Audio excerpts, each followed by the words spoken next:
vous décidez de venir vous installer en Côte d'Ivoire, mais au préalable, vous vendez tous vos biens. Quand je suis arrivée, j'étais choquée de tout ce que je voyais. Non, non, non, on reprend l'avion, on remonte, parce que du coup, je me disais non, c'était pas possible. Et en fait, le fait de voir comment sont les Ivoiriens de C'est ça. l'intérieur, de Fréquenter. voir le pays. Mais je te dis, maintenant, au jour d'aujourd'hui, là, je peux plus partir, c'est mon pays, non. Abidjan et tout. Aujourd'hui, j'ai le plaisir d'accueillir Anaïs Eyua, une femme au parcours bouleversant et inspirant. Née à La Rochelle, Anaïs a grandi dans un environnement marqué par l'alcool, la drogue et la bipolarité de sa mère. Après le divorce de ses parents à seulement 8 ans, elle a dû endosser très tôt des responsabilités d'adulte, devenant la mère de sa propre mère tout en vivant dans la pauvreté et entourée de beaux-pères toxiques. Son adolescence jalonnée de crise familiale et d'une relation violente ne l'a pas empêché de réussir avec brio ses études, décrochant son brevet avec mention et intégrant le meilleur lycée de son département. Mais Anaïs, c'est aussi une histoire de résilience. Passionnée de danse depuis ses 3 ans, elle trouve dans cet art un refuge pour surmonter les épreuves. À 17 ans, sa vie prend un tournant décisif, une rencontre marquante, une Bible qui lui a offerte, une élection de Miss où elle devient dauphine et une foi naissante qui lui donne la force de se réinventer. Aujourd'hui, installée en Côte d'Ivoire après un appel spirituel ressenti par son mari, Anaïs a relancé son entreprise de conseil en images, explorant un domaine encore peu connu dans la région et ouvrant de nouvelles opportunités. Dans cet épisode, elle nous partage son incroyable parcours, son enfance éprouvante, les défis d'un déménagement transcontinental, la relance de sa carrière et la puissance de la foi et de la résilience. Vous êtes bien là où il faut et ça démarre maintenant.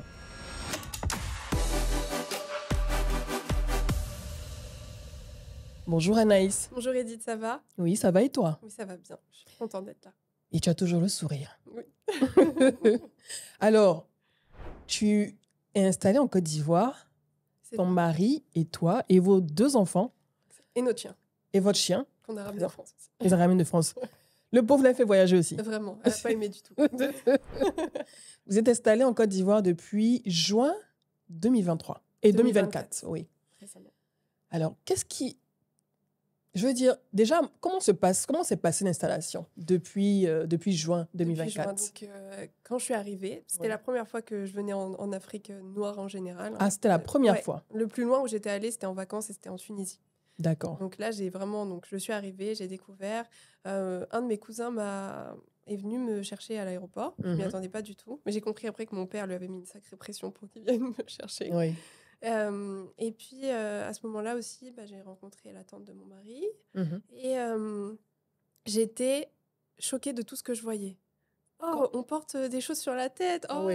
Il y a plein de déchets partout. Oh, Oui, et en fait, puis, tu avais été nourrie aussi de préjugés un peu de ce qu'on Totalement. pense de Ah non, l'Afrique et tout, les complètement. cases et consorts et tout ça. Et puis, c'est ce qu'on apprend à l'école. Hein, c'est ça qui est C'est terrible. terrible, hein? On apprend ça à l'école. Donc, La l'image- France. Non, mais vraiment, l'image est fausse. C'est tellement faussé, vraiment. Et donc, je découvrais Ouais. les routes. Les enfants, ils étaient comme moi. Ils disaient, regarde, maman, Ouais. regarde, maman. C'était trop rigolo. J'ai découvert les Baka. Je disais, oula, ça, c'est dangereux, ça, c'est interdit. Non, non, c'est les bus ici. Oui. Ah bon, d'accord. Et puis ensuite, on est passé par il y avait des embouteillages, donc la tante de mon mari passe par Aquedo Village. Oui. Je Ça, me c'est suis quand vous mise êtes arrivé en juin. à pleurer, Oui, à dire... parce que du coup, je comprends qu'on n'habite pas loin. oui, oui. Donc, je dis, mais on habite vers là. Mais non, mais là, c'est pas possible. Non, non, non, on reprend l'avion, on remonte. Parce que du coup, je me disais, non, je ne peux pas avoir quitté Oui, mon confort oui. pour... non, c'était pas possible. Mais c'était pas quand même, je veux dire, vous êtes venu sans faire un repérage d'abord, avant non. de vous installer. Non, mon mari est venu seul avec son Il est papa. venu seul, oui. Mais lui, il était déjà venu en vacances. Donc, en vérité, lui, il connaissait. Moi, j'étais restée, par contre, en France. Mhm. Et juste, je vendais toute la maison. D'accord. Je vendais tout. Donc, vous décidez de venir vous installer en Côte d'Ivoire, Ouais. mais au préalable, vous vendez tous vos biens. Tout. Comment ça s'est passé? Alors, ça s'est passé que au mois de novembre. Oui. Donc, à chaque fin d'année, je prie beaucoup, je jeûne beaucoup parce que je veux que le Seigneur nous révèle ce qu'il attend de nous pour l'année prochaine. Mhm. Et donc, je jeûne, je prie et je reçois pas. Nous savions qu'on était appelés à partir, mais on ne savait pas où. Et moi, je ne reçois pas. Mhm. Le temps passe. Et Le message voilà. de Dieu. Le message de Dieu, je me dis non, je n'ai pas de réponse, je jeûne encore plus, etc. Ouais. Et puis un soir, il y a mon mari qui dit j'ai reçu qu'il faut qu'on aille en Côte d'Ivoire. Je dis en vacances. Ah, le mari, hein? Mais, Il est là comme ça en train de prier et puis il entend mon fils. Vous devez non, vous en rendre- fait, il nous parle, Dieu parle tantôt d'une façon, tantôt d'une autre, et vraiment, il a ressenti ça. Et moi, je commençais à comprendre où il voulait aller. Je dis, mais en vacances? Il dit non, non, pour s'expatrier. Je dis non, pas du tout en fait, t'as mal entendu, Ouais. concentre-toi bien. Ouais. Et puis ensuite, on voit. Et en fait, à partir du jour où il m'a dit ça, j'ai eu plein de signes. C'était par exemple le lendemain, je suis au centre-ville et il y a un monsieur, on était au mois de début décembre, qui est en t-shirt, impossible en France, hein, il fait froid. Ouais. Et qui me dit ma soeur, bonjour, tu sais, la France c'est bien, mais ailleurs c'est mieux. Et il s'en va. Ah. Il me laisse comme ça. Et j'étais Ça, avec c'est mes un deux vrai enfants. signe, hein? Oui, et je me tourne, je dis mais pourquoi vous dites ça? Il dit au revoir ma soeur. Il se met pas retourner, au revoir ma soeur. Je dis d'accord.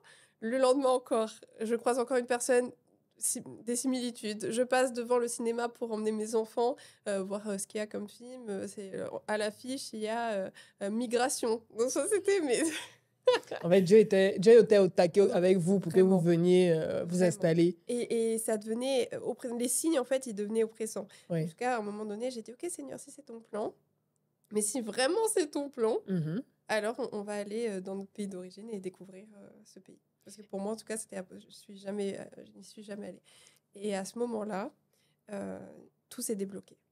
C'est-à-dire que tout, quand je dis tout, c'est Mhm. tout avec un grand T. Oui. Le foot de mon mari, ça a pu se terminer comme il fallait. Parce que ton mari, il est footballeur Mon mari est footballeur professionnel. professionnel. Il joue Oui. dans quelle, il Il jouait a dans joué, il quelle a été en équipe? Ligue 2 à Châteauroux. Ok, Ensuite, il a été au Portugal.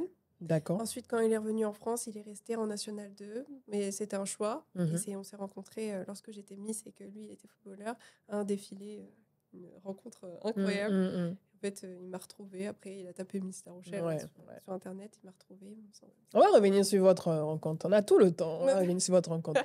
Et donc, on parlait du fait que vous avez décidé donc de vendre Oui. vos biens Ouais. pour pouvoir avoir suffisamment d'argent pour venir vous installer en Côte d'Ivoire. Qu'est-ce que vous avez vendu exactement? Comment vous êtes préparé à tout ça, en fait? En fait, on a tout vendu. Donc, moi, j'ai commencé par faire des boîtes avec vraiment les souvenirs que je ne voulais pas Garder. que je voulais pas vendre, justement. Oui, ah ok, d'accord. Ouais. Donc, ça va être... C'est des trucs, mais qui ont de la valeur pour moi et que je voulais même pas prendre le risque de mettre dans un bagage. Parce que du coup, on est parti avec des valises, 9 valises exactement. Oui. Et donc, c'est par exemple le premier pyjama de mes enfants, les albums photos, des coquetiers. Là où il y a beaucoup d'émotions, voilà. en fait. Donc ça, j'ai entreposé dans le grenier de mes beaux-parents. Oui. Et puis certains vêtements d'hiver Mm. que aussi que j'aime bien, et même si on n'y retourne pas l'hiver parce qu'il fait trop Voilà, froid. sinon, ça ne sera pas nécessaire ici, en tout cas.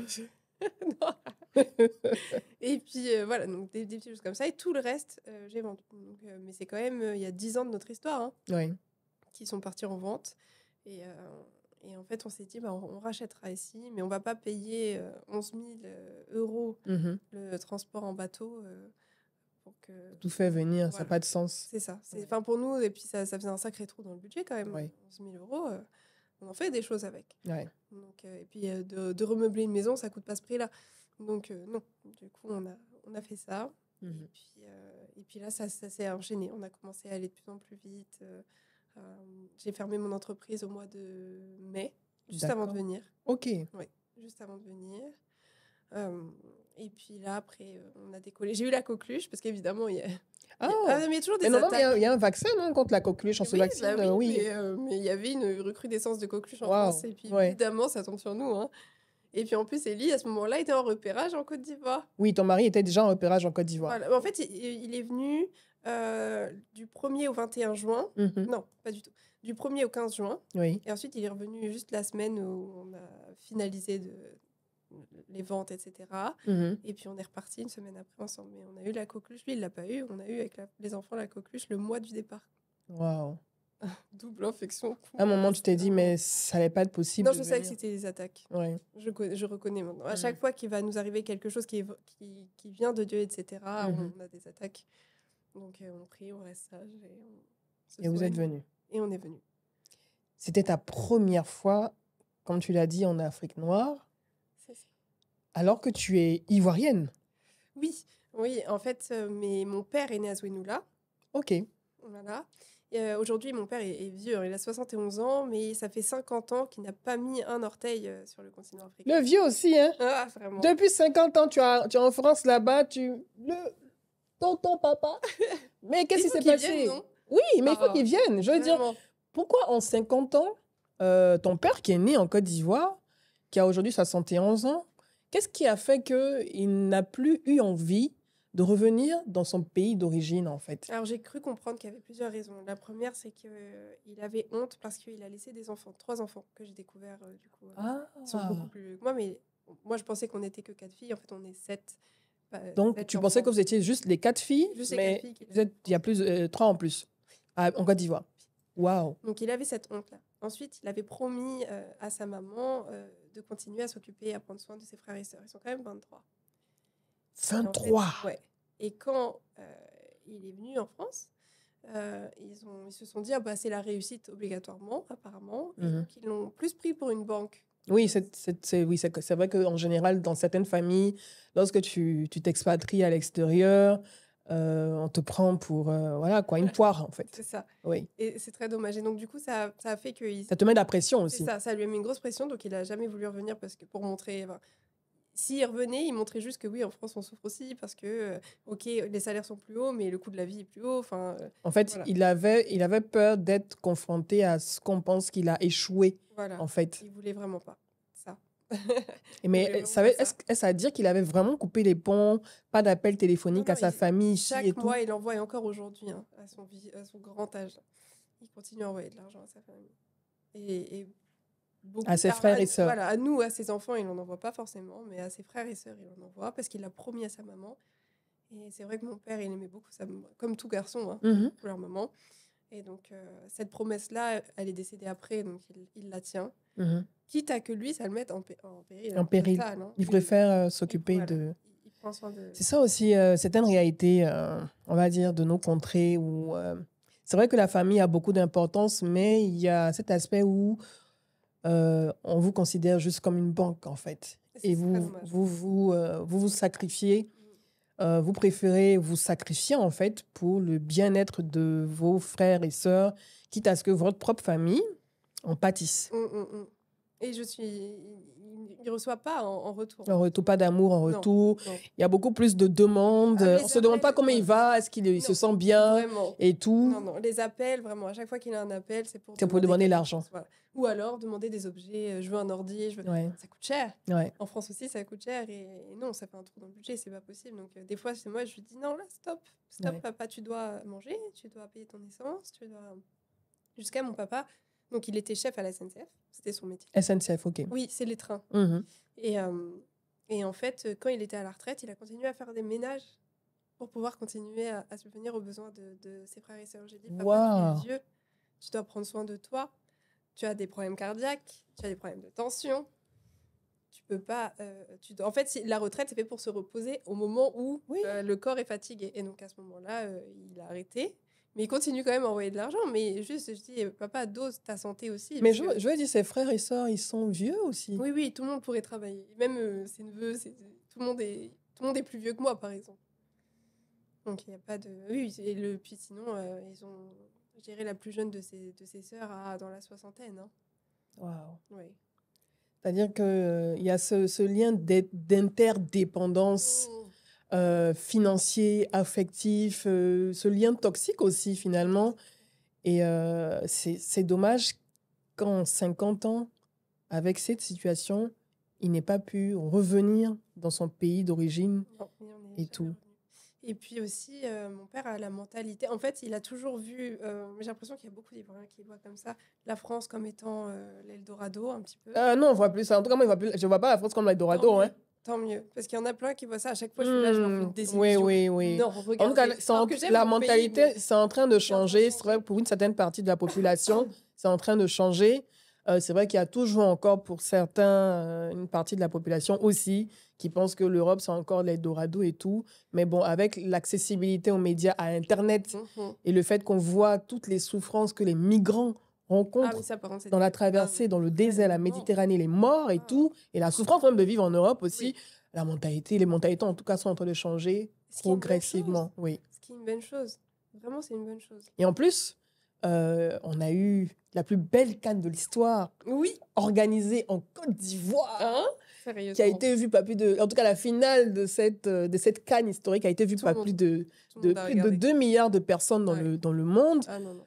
Ça a permis à la Côte d'Ivoire de rayonner encore plus. Je ne sais même pas, peut-être c'est ça même qui a fait que monsieur aussi... Monsieur a vu la CAN. Mon mari? Oui, il a regardé la CAN. Ça a dû jouer un peu aussi. Oh, je sais pas. Je sais pas, parce que le foot, il a son regard du foot et Ouais. le regard de la vie. Parce que on sait bien que, par exemple, quand on a gagné la Coupe du Monde en France, il y a une atmosphère, mais 2 heures après, tout le monde, allez, on reprend le travail, ça y est, c'est fini, la fête. Non, non, encore c'est vrai qu'on a repris oui, nos activités quotidiennes, évidemment. Mais on a cette fierté-là d'avoir accueilli cette CAN, d'avoir accueilli ce monde et d'avoir donné une leçon au monde entier, tu vois. Oui. Une leçon d'accueil, d'hospitalité, de chaleur, mais surtout d'humour, en fait. Et la plupart de ceux qui sont venus à la CAN, les étrangers qui sont venus à la CAN, mais ils étaient émerveillés, hein, puis qu'ils ne voulaient plus retourner, en fait. Oui, c'est le feu. C'est le feu et tout, tu vois. Donc, oui, je me dis que forcément aussi, ça a dû jouer sur cette envie de revenir. Oui, tu vois. Est-ce que j'ai regardé la CAN? Non. T'es pas très foot? Non, mais déjà, je suis pas très foot. Et puis, ma vie tournait autour du foot. Hein. Ça fait 10 ans que ma vie tourne autour du foot. Je mange foot, je bois foot, je dors foot, je parle foot. Non. J'ai pas regardé la CAN. On va te faire regarder. J'entendais mon mari crier, ouais. Non, c'était bon signe. Il faut qu'on te fasse un marathon de la CAN pour que tu regardes tous les matchs que la Côte d'Ivoire et ceux qu'on a perdus et ceux qu'on a gagnés jusqu'à la finale. En fait, c'est un vrai film. C'est un vrai film. Moi, j'ai regardé, on a tous regardé. Non, tu regardes avec émotion, en fait. Comme si c'était un film des premiers matchs jusqu'à la fin. Les premiers matchs où tu te dis, mais on va pas y arriver. Et tout, les défaites, l'humiliation, la Guinée équatoriale et tout ça. Le retour avec le Maroc qui nous sauve et tout. Non, mais c'était incroyable. C'était un film. C'était inespéré et Dieu était au contrôle. Vraiment. Tu vois? Il y en a, ils n'ont pas dit Dieu ivoirien. Quoi ça? J'ai entendu Dieu ivoirien. Jésus oui, ivoirien. Dieu ivoirien. Oui, toi aussi. C'est la base. Donc, on a vécu dans cette atmosphère et je pense que ça nous a porté et on a envie, en fait, que ce pays aille de l'avant. En fait, il y a tellement de belles choses ici, tu vois. Et vous êtes là. Tu as raconté le choc aussi. Ah oui, mais le premier mois, j'étais en PLS. Hein. Tu voulais retourner? Ah oui. C'est quand j'ai commencé à découvrir du monde, à découvrir des lieux aussi. Il n'y a pas le métro. Il n'y a pas le métro. Il y a Yango, c'est plus cher. C'est plus cher. Ouais, Yango coûte cher. Beaucoup plus Yango, cher. aller-retour comme ça dans la journée, là. Trop cher. Tu te retrouves à 20 000. On a calculé, là, on était à 360 000 pour le mois. Ça, c'est le loyer d'une voiture. C'est-à-dire que tu dois prendre le crédit pour une voiture. C'est carrément le loyer d'une voiture. Hein? Purée. Donc, et là, à un moment, tu t'es dit, est-ce que j'ai fait le bon choix? Oui, en fait, non, je me suis pas dit ça parce que je ressentais, je savais que Dieu m'appelait là. Donc, je me suis dit, Anaïs, écoute, tu es là et si tu es là, c'est qu'il y a une raison. Donc, je me suis posée, j'ai repris mes activités. Donc, j'ai recréé mon entreprise, etc. Et là, j'ai commencé à aller aux événements, à aller parler aux personnes. Et en fait, le fait de voir comment sont les Ivoiriens de l'intérieur, de fréquenter voir le pays, de me promener, de découvrir. Mais là, je te dis, maintenant, au jour d'aujourd'hui, là, je ne veux plus partir, c'est mon pays, non? Là, maintenant, là, je ne veux plus partir. J'ai dit, papa, je fais le chemin inverse de toi, moi, je vais rester là. Déjà, même Abidjan, le plus doux au monde, imagine la Côte d'Ivoire.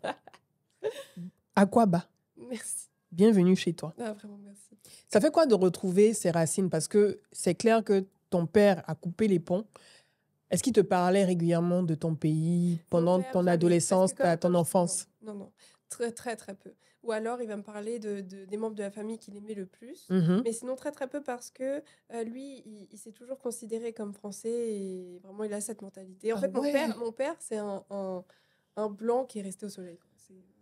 C'est un blanc. Donc, il est plus blanc que ma mère, qui, du coup, elle est née en Côte d'Ivoire aussi, aux Deux Plateaux. Oui. Mais parce que mes grands-parents, du coup, étaient colons. Ah, c'était des colons, hein? C'était colons, ouais. Du côté de ma mère, oui. Du coup, ma mère est née ici. Et eux, ils ont vécu 11 ans. Et ma mère, elle a vécu ici ces 7 premières années. Mais ma mère est archi panafricaniste, mais elle kiffe trop l'Afrique. Tu rentres chez elle, t'es en Afrique. Hein. Ouais. Et elle, pour le coup, elle m'a toujours parlé de l'Afrique. C'est elle qui m'a inculqué les valeurs de l'Afrique, plus que mon père. Plus que ton père qui est ivoirien. Voilà. Le padre aussi, hein. Ouais. Il a coupé les ponts comme ça. Mais quand tu dis que tes grands-parents étaient des colons, je veux dire, essaie de nous situer dans le contexte, en fait. Eh bien, écoute, c'était pendant les 30 Glorieuses. Les années 30. Oui, c'était après. Je crois qu'ils sont arrivés en 50, des années 50. Les années 50, ouais. Et en fait, alors, bon, c'est un peu flou. Ils m'expliquent pas très bien. Ils sont très vieux maintenant. Mm. Ils approchent des 100 Oui, ans. oui. Donc, de ce que j'ai compris, ils ont réussi à s'enrichir ici avec une entreprise de climatisation. Ah, ok, avec une entreprise de climatisation. Voilà. Ok. Et ensuite, ils ont été envoyés aussi par leur entreprise de France, donc du coup à Boaké. Ensuite, ils ont fait ce qu'ils avaient à faire à Abidjan. Voilà. Ça a duré 11 ans. Mhm. Ensuite, ils sont rentrés en France et ils ont investi au Louvre. Ah, ils ont investi au Louvre. Oui, Au Louvre? ouais. Le même Louvre? Ouais, ils ont des appartements au Louvre. C'est quoi? C'est ça? Normalement, c'est le 16e, non? Ou bien... Oui. Mais t'es blindée, ma chérie? Non, pas moi, mes grands-parents. Parce qu'en fait, mes grands-parents, malheureusement, du coup, comme tout colon, hein, Ah, quand ta mère a épousé ton père, Aïe, qui est aïe, ivoirien, ils ont aïe, aïe. coupé les ponts. On t'enlève l'héritage, ma fille. Tu as épousé ce En noir. fait, non, mais je leur en veux pas parce que c'est mes grands-parents et je pense que Mm. l'amour que je porte à ma famille, j'en veux à personne dans ma famille. Ouais. De tout ce qu'ils ont pu faire, je n'en veux à personne. Mais des fois, ils ont des phrases, c'est lunaire. Et donc, par Non, mais exemple, ça, oh, je veux t'es dire, belle, ma chérie. Ils vont me dire ça. Ah, t'es très belle, ma chou. un peu, c'est raciste, en fait. Et après, ils vont dire, c'est dommage que tu es noire. Waouh. Mais Attends, c'est mes attends, grands-mères. répète. Attends, je mets bien le micro, là. Ça, c'est... Voilà. Mais c'est une phrase qui m'a choquée. Et il y avait mon mari, et Attends. mon mari, on était là en train de regarder, et c'est ma sœur, donc j'ai une sœur qui est toute blanche, toute blonde, aux yeux bleus comme ma mère, qui dit, mais ça va pas, grand-mère, de dire ça. En non, fait, mais- pour eux, c'est tellement naturel de sortir des phrases comme Voilà, ça. c'est naturel. Mais Ça s'appelle de racisme décomplexé. Et non, mais c'est vraiment, totalement c'est du cette racisme génération, décomplexé. hein. Donc, j'imagine qu'à l'époque, ils votaient déjà FN, Front National. Ils m'ont jamais dit ce qu'ils votaient. Mais en tout cas, les phrases qu'ils disent, puis quand ils racontent un peu comment ils ont vécu en Afrique, Des souvenirs coloniaux, ouais, c'est vraiment des souvenirs. comment ils avaient des Noirs à leur Voilà, service et tout ça. exactement. Mais comment tu le vis quand tu étais avec tes grands-parents, quand ils te parlaient comme ça? Comment tu te sentais? Est-ce que tu leur retorquais en leur répondant que leurs propos étaient racistes? Bien sûr, Ouais. j'essaie de le faire. Donc, évidemment, donc, mes grands-parents sont de la noblesse française. Ouais. Donc, il y a, on va dire, des mœurs et des façons de parler, surtout quand c'est des personnes âgées. Et donc, je vais être... Donc, ma sœur, elle y va à fond parce qu'en plus, elle leur ressemble. Elle est blanche, blonde, aux yeux bleus comme eux. Mhm. Donc, elle, on va dire que c'est un peu leur préféré. Donc, il lui laisse tout passer. Il lui offre une maison. Voilà. Ça va être des choses... ouais. Et moi, par contre, j'ai approuvé. Parce que du coup, j'ai un côté quand même noir, quoi. Donc, du coup, je vais dire à mes grands-mères, mais tu peux pas dire ça. Enfin, quand même, non, je suis belle, tout le monde est belle. Non, oui, mais bon, c'est quand même compliqué pour toi. Mais comment tu vas faire? Bon, peut-être si t'es mannequin. Je dis, non, je vais pas m'arrêter à juste être mannequin. En plus, à ce moment-là, je l'étais. Donc, Oui, si, non, si. mais je vais pas juste m'arrêter à être mannequin. Mais c'est bien d'être mannequin. Oui, mais Ça je peux faire va autre chose. ça va t'ouvrir un peu plus les portes d'être Ouais. mannequin, même si tu as ce côté noir en toi. Ça. C'est un racisme C'est même plus du fou. décomplexé, c'est un racisme en roue libre, Mais quoi. voilà, je dis, mais quand même, grand-mère, je dis, j'ai un cerveau, ce cerveau, je vais l'utiliser pour Ouais. faire de l'argent. Et puis, je dis, mais moi, j'aimerais bien que vous m'expliquiez comment vous faites pour gérer l'argent. Parce que mes grands-parents, ils ont une gestion de l'argent, évidemment, très, très bonne. Ouais. Et donc, ils m'ont jamais expliqué. Ils ont expliqué à ma sœur, mais ils m'ont jamais expliqué. Donc, moi, j'ai appris à gérer l'argent seule, donc la méthode des enveloppes, etc. Ouais. Mais ils m'ont pas expliqué. Et quand je leur demande, ils vont changer de sujet. Ils vont, comme Mais si, en fait, ils essaient de se dire, non, mais de toute façon, ça sert à rien. Non, mais en fait, je veux dire que tu vis en fait le fait que tes grands-parents ont toujours préféré ta sœur parce que c'est une blanche aux yeux bleus. Voilà. Et vu que tu as du sang noir en toi, tu es la moins préférée en fait. J'ai une sœur qui a des logs. Bon, elle, ils veulent même pas entendre parler d'elle, mais depuis toujours. Mm. Et après, j'ai une sœur qui est noire foncé comme mon père. On est multicolores. Oui. Mon fils est blond, il est métis, mais il est blond. Vraiment, on est multicolores. Et ma mère a juste oublié de me donner les yeux bleus, mais c'est pas grave. Je la Ça va pardonne. t'ouvrir encore plus des portes. Non, mais ce que je veux dire, c'est que le fait, là, par exemple, que mes grands-parents considèrent beaucoup ma grande sœur qui est noire, c'est qu'elle a su prouver qu'elle était très intelligente. Voilà, elle a un doctorat, elle parle 5 ou 6 langues. Enfin, voilà. Et c'est ça qui fait que, ah oui, donc, elle, ok, elle peut accepte. avoir de l'avenir. Voilà. Moi, je me suis arrêtée à faire un master mode, qui est vraiment ce qui me passionne et la meilleure décision, une des meilleures décisions que j'ai faites dans ma vie. Il n'y a pas de catégorisation Non, possible, vraiment. en fait. Et puis bon, j'ai quand même fait l'IFM de Paris. C'est pas non plus... Très grande école, institution. C'est ça. Donc, mais comment tu le vis Tu sais, quand tu m'as envoyé ta bio... Oui, je t'ai pas écrit ça. Ouais, non. En fait, Quand tu as envoyé ta bio, la première phrase que tu as écrite est je suis métisse, Ouais. je suis métisse. Est-ce que je veux dire, ce rapport, quel est ce rapport que tu as avec ton identité? Est-ce que tu as des difficultés avec ton identité? Parce que c'est vrai que être métisse, que ce soit en Europe ou en Afrique, c'est beaucoup de lutte intérieure également, hein. Vraiment. Savoir de quel côté on est exactement et tout. Est-ce que depuis toute petite, tu as toujours cette difficulté, ces déchirements entre qui tu es réellement et tout? Complètement. Comment tu t'identifies en fait? Complètement. Alors déjà, il faut savoir que ici, on m'appelle la blanche. C'est Non, ici c'est rigolo. comme ça. Bon, La en fait, blanche, c'est juste, on appelle Blanche-Neige. ça attachement, tu vois, Oui, c'est non, pour je le rigoler, hein. prends vraiment Oui, pas oui, mal. oui, oui. Mais en France, si je me fâche avec quelqu'un, etc., on va m'appeler la négresse. Waouh! Une fois à la piscine, en fait, il y a trop de monde à la piscine en France l'été, et je regardais tout le monde, et il y a une mamie qui dit mais qu'est-ce qu'elle a à me regarder la négresse, parlant de moi. Donc heureusement plein de monde m'ont défendu, mais c'est pour dire que là où ici on me voit blanche, en France on me voit pas blanche. Ouais. Et donc mon fils Isaac me dit, il a 7 ans, il me dit mais maman, du coup elle est où notre place? Waouh! Parce qu'il l'a ressenti aussi en venant Oui. ici. Et je dis, c'est une très bonne question. Je dis, bah écoute, mon chéri, ta place, elle est partout. Ouais. Parce que tes grands-mères sont blanches, Mm. tes grands-pères sont noirs. Donc partout est chez toi. Il dit, mais t'es sûre? Mais parce que, oui, oui, partout est chez toi, mon fils. Et parce que aussi, quand j'étais petite, c'était, on va dire, c'est comme ça qu'ils sont. T'es marron, mais t'es sorti par les fesses de ta maman quand t'es en Waouh! primaire. Tu Au vois. primaire. Tu peux baisser tes cheveux, s'il te plaît, parce que là, je vois pas le tableau.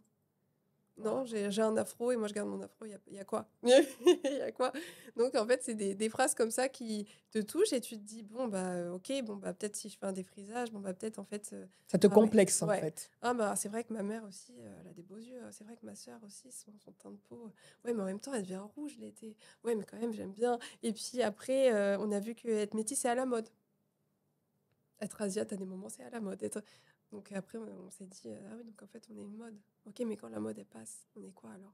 Et en fait, et après, il faut arrêter de De trop réfléchir. réfléchir. Tu es qui Dieu t'a dit d'être. Enfin, voilà. Si tu es métisse, c'est parce que Dieu t'a fait, et il t'a fait voilà, cette couleur. Et si t'es noir, c'est la même chose. Si t'es multicolore, voilà. Et, euh, et donc, du coup, j'ai arrêté de me poser la question. Donc, j'avais le côté de mes grands-parents qui étaient très bourgeois français, etc. Et le côté de mon père, mais qui rejetait Oui. Il l'Afrique. rejette, ouais, Et finalement, l'Afrique. c'est ma mère qui m'a apporté quelques valeurs africaines. Et en fait, j'ai choisi tout ce qu'il y avait de bon. Tout ce que, en tout cas, je jugeais être bon Oui. pour moi. Et aussi, ce que j'aimais pas, bah, je laissais. Mhm. Il y a des comportements que je vais pas aimer en Afrique, mais des comportements que je vais détester aussi en France. Mhm. Donc je pense que ce que j'aime, Oui. et je me, Tu navigues dans ce monde. ouais, j'essaie de faire les choses Mm. pour respecter chaque culture Mm. et en même temps être la meilleure version de moi-même chaque jour. Ouais. Est-ce que avant de venir en Côte d'Ivoire, parce que c'est ta première fois, Ouais. est-ce que tu fréquentais la communauté africaine, la communauté ivoirienne en France? Bon, déjà, parce que tu m'as dit, tu étais dans ton monde déjà, j'imagine que tu fréquentais presque pas la communauté africaine. En fait, c'est même pas presque pas, c'est trop. Bon, je n'ai pas été amie avec une personne noire jusqu'à il y a 2 ans. Waouh! J'étais dans un lycée bourgeois Rochelais. Donc, ceux qui connaissent La Rochelle savent que c'est très, très proche. J'étais la seule noire de ma classe et je pense peut-être dans le lycée, on était 5 à tout casser, quoi. Ouais. Et donc on était entourés que de médecins, que de chirurgiens, enfin les parents d'avocats, machin. Des enfants les enfants d'eux, pardon. Et donc, non, j'avais aucune fréquentation. J'étais la plus foncée. Donc, et c'est pour dire. Si on m'appelle Blanche, Ils étaient pâles, hein? Waouh! C'était pâle. Et en fait, quand on a fini la carrière de mon mari à Angoulême, et là, j'ai rencontré ma première amie noire, qui est une Guadeloupéenne. Mais c'est ma go, quoi. C'est vraiment trop ma Oh, go. salut la go, comment elle s'appelle? Elle s'appelle Sabrina. Bonjour Sabrina. Et après, ça en est suivi que des amis. J'avais, genre, à Angoulême, j'avais une amie blanche. J'avais que des amis noirs. Ouais. Et j'ai kiffé. Ouais. Genre, je me disais, mais comment elle me ressemble? C'est parce qu'en fait, finalement, c'est ce que dit mon mari. Il me dit, mais toi, t'es une Ivoirienne. Mais en fait, depuis toujours. Ouais. En fait, on se rend compte que je colle parfaitement avec le tempérament, tout mon côté. Et finalement, aussi, mon père, je me rends compte que mine de rien, il a vachement de trucs ivoiriens. Ouais. Du coup, j'avais jamais remarqué, mais en fait, ivoirien, il peut pas Mm, mm, mm. peut pas réussir à cacher ça. Ouais. Il est vachement, en tout cas. Et moi, je ressemble vachement à mon père dans mon comportement, apparemment. Et c'est vrai que ma façon d'être est très. T'as vu, je vais m'entendre avec tout le monde, C'est etc. ça. Parce que je vous ressemble. Vous êtes, on est sœurs, en fait. Ouais. Et depuis, je ne le savais pas, mais on est sœurs. Et je m'entends très bien aussi avec les Françaises et les Blanches, mais parce que j'ai grandi avec elles, etc. Oui, Donc, c'est je les toute une comprends. histoire aussi. Voilà, tu as En fait, vécu je m'en dans rends cet compte. environnement-là. en Voilà, fait. mais intérieurement, mon âme sait faire les deux, en fait. Je Ouais. suis les deux. Ouais. Voilà. Je suis le mélange de mes deux parents. Je suis les deux. Vu que ton père s'est complètement coupé, lui en tant qu'Ivoirien, il s'est coupé de la culture ivoirienne, il s'est coupé de la Côte d'Ivoire, est-ce à dire que tu n'as, en tout cas avant de venir en Côte d'Ivoire, tu n'as presque pas consommé de plats ivoiriens? Mais ma chérie, j'ai découvert la tické, là.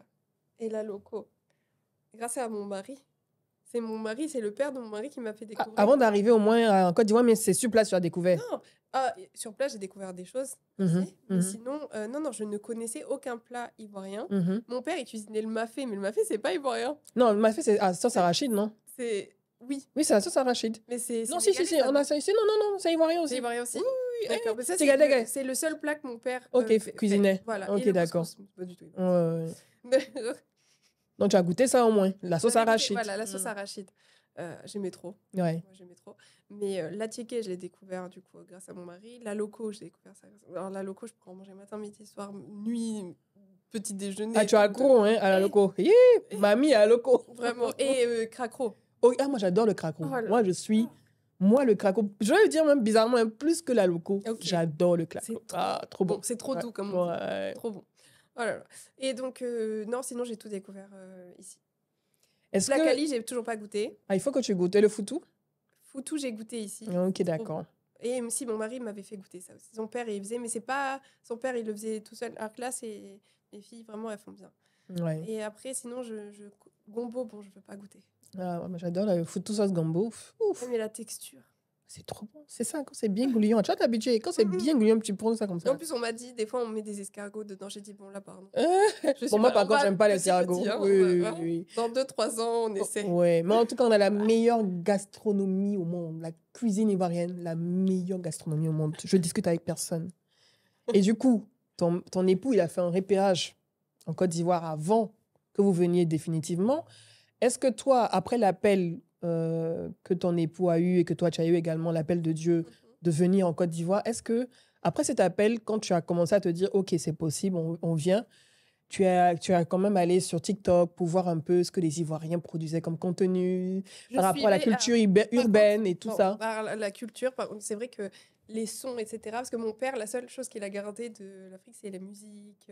Il écoutait quand même. Hein. Ah ouais. Ah, quand même, le vieux père, parce que tu avais coupé totalement Vraiment. la musique et tout ça. Ce qui fait que tous les sons que vous écoutez, je les connais.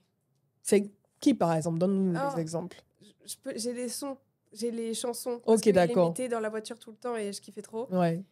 Bon, après, évidemment, il y a Magic System et ça, tout le monde. Oui, bon, c'est la base. Ça, hein. voilà. Ouais. Mais après, les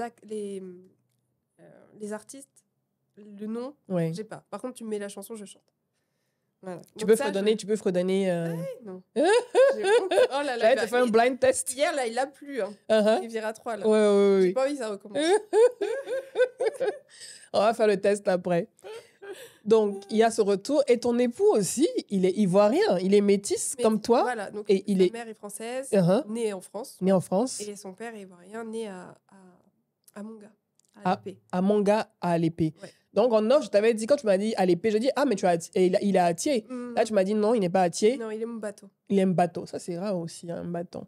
Et donc, tu partages en commun votre origine ivoirienne avec ton époux. Les mêmes avec mon mari. Lui, il le vit plus. Je veux dire, son père n'a pas coupé les ponts avec la Côte d'Ivoire. Non. Un peu. En fait, Parce que lui, c'est un Konaté, ton époux. Ton époux? C'est moi Konaté. Ah, toi, tu es Konaté. Ok. C'est mon père qui est Konaté. Ok, Et d'accord. moi, je me suis mariée avec mon mari qui est Ewa. Ewa. Ok, C'est d'accord. pourquoi maintenant je m'appelle Anaïs Ewa. Si. Et j'utilise son nom. C'est un très beau nom. Ouais. Et on peut dire Ewa Konaté. On peut dire Ewa Konaté. Ah, c'est moi. Ouais. Comme ça, un petit clin d'œil à mon papa. Il y a un quand compromis. même. Voilà, le papa pour l'obliger à revenir. C'est ça, voilà. Mm. Non, je suis tellement en train de le forcer. Non, il va faire. Ça va se fait progressivement. Non. Non, ça va se faire progressivement. Ouais. Et donc, vous avez en partage la culture ivoirienne.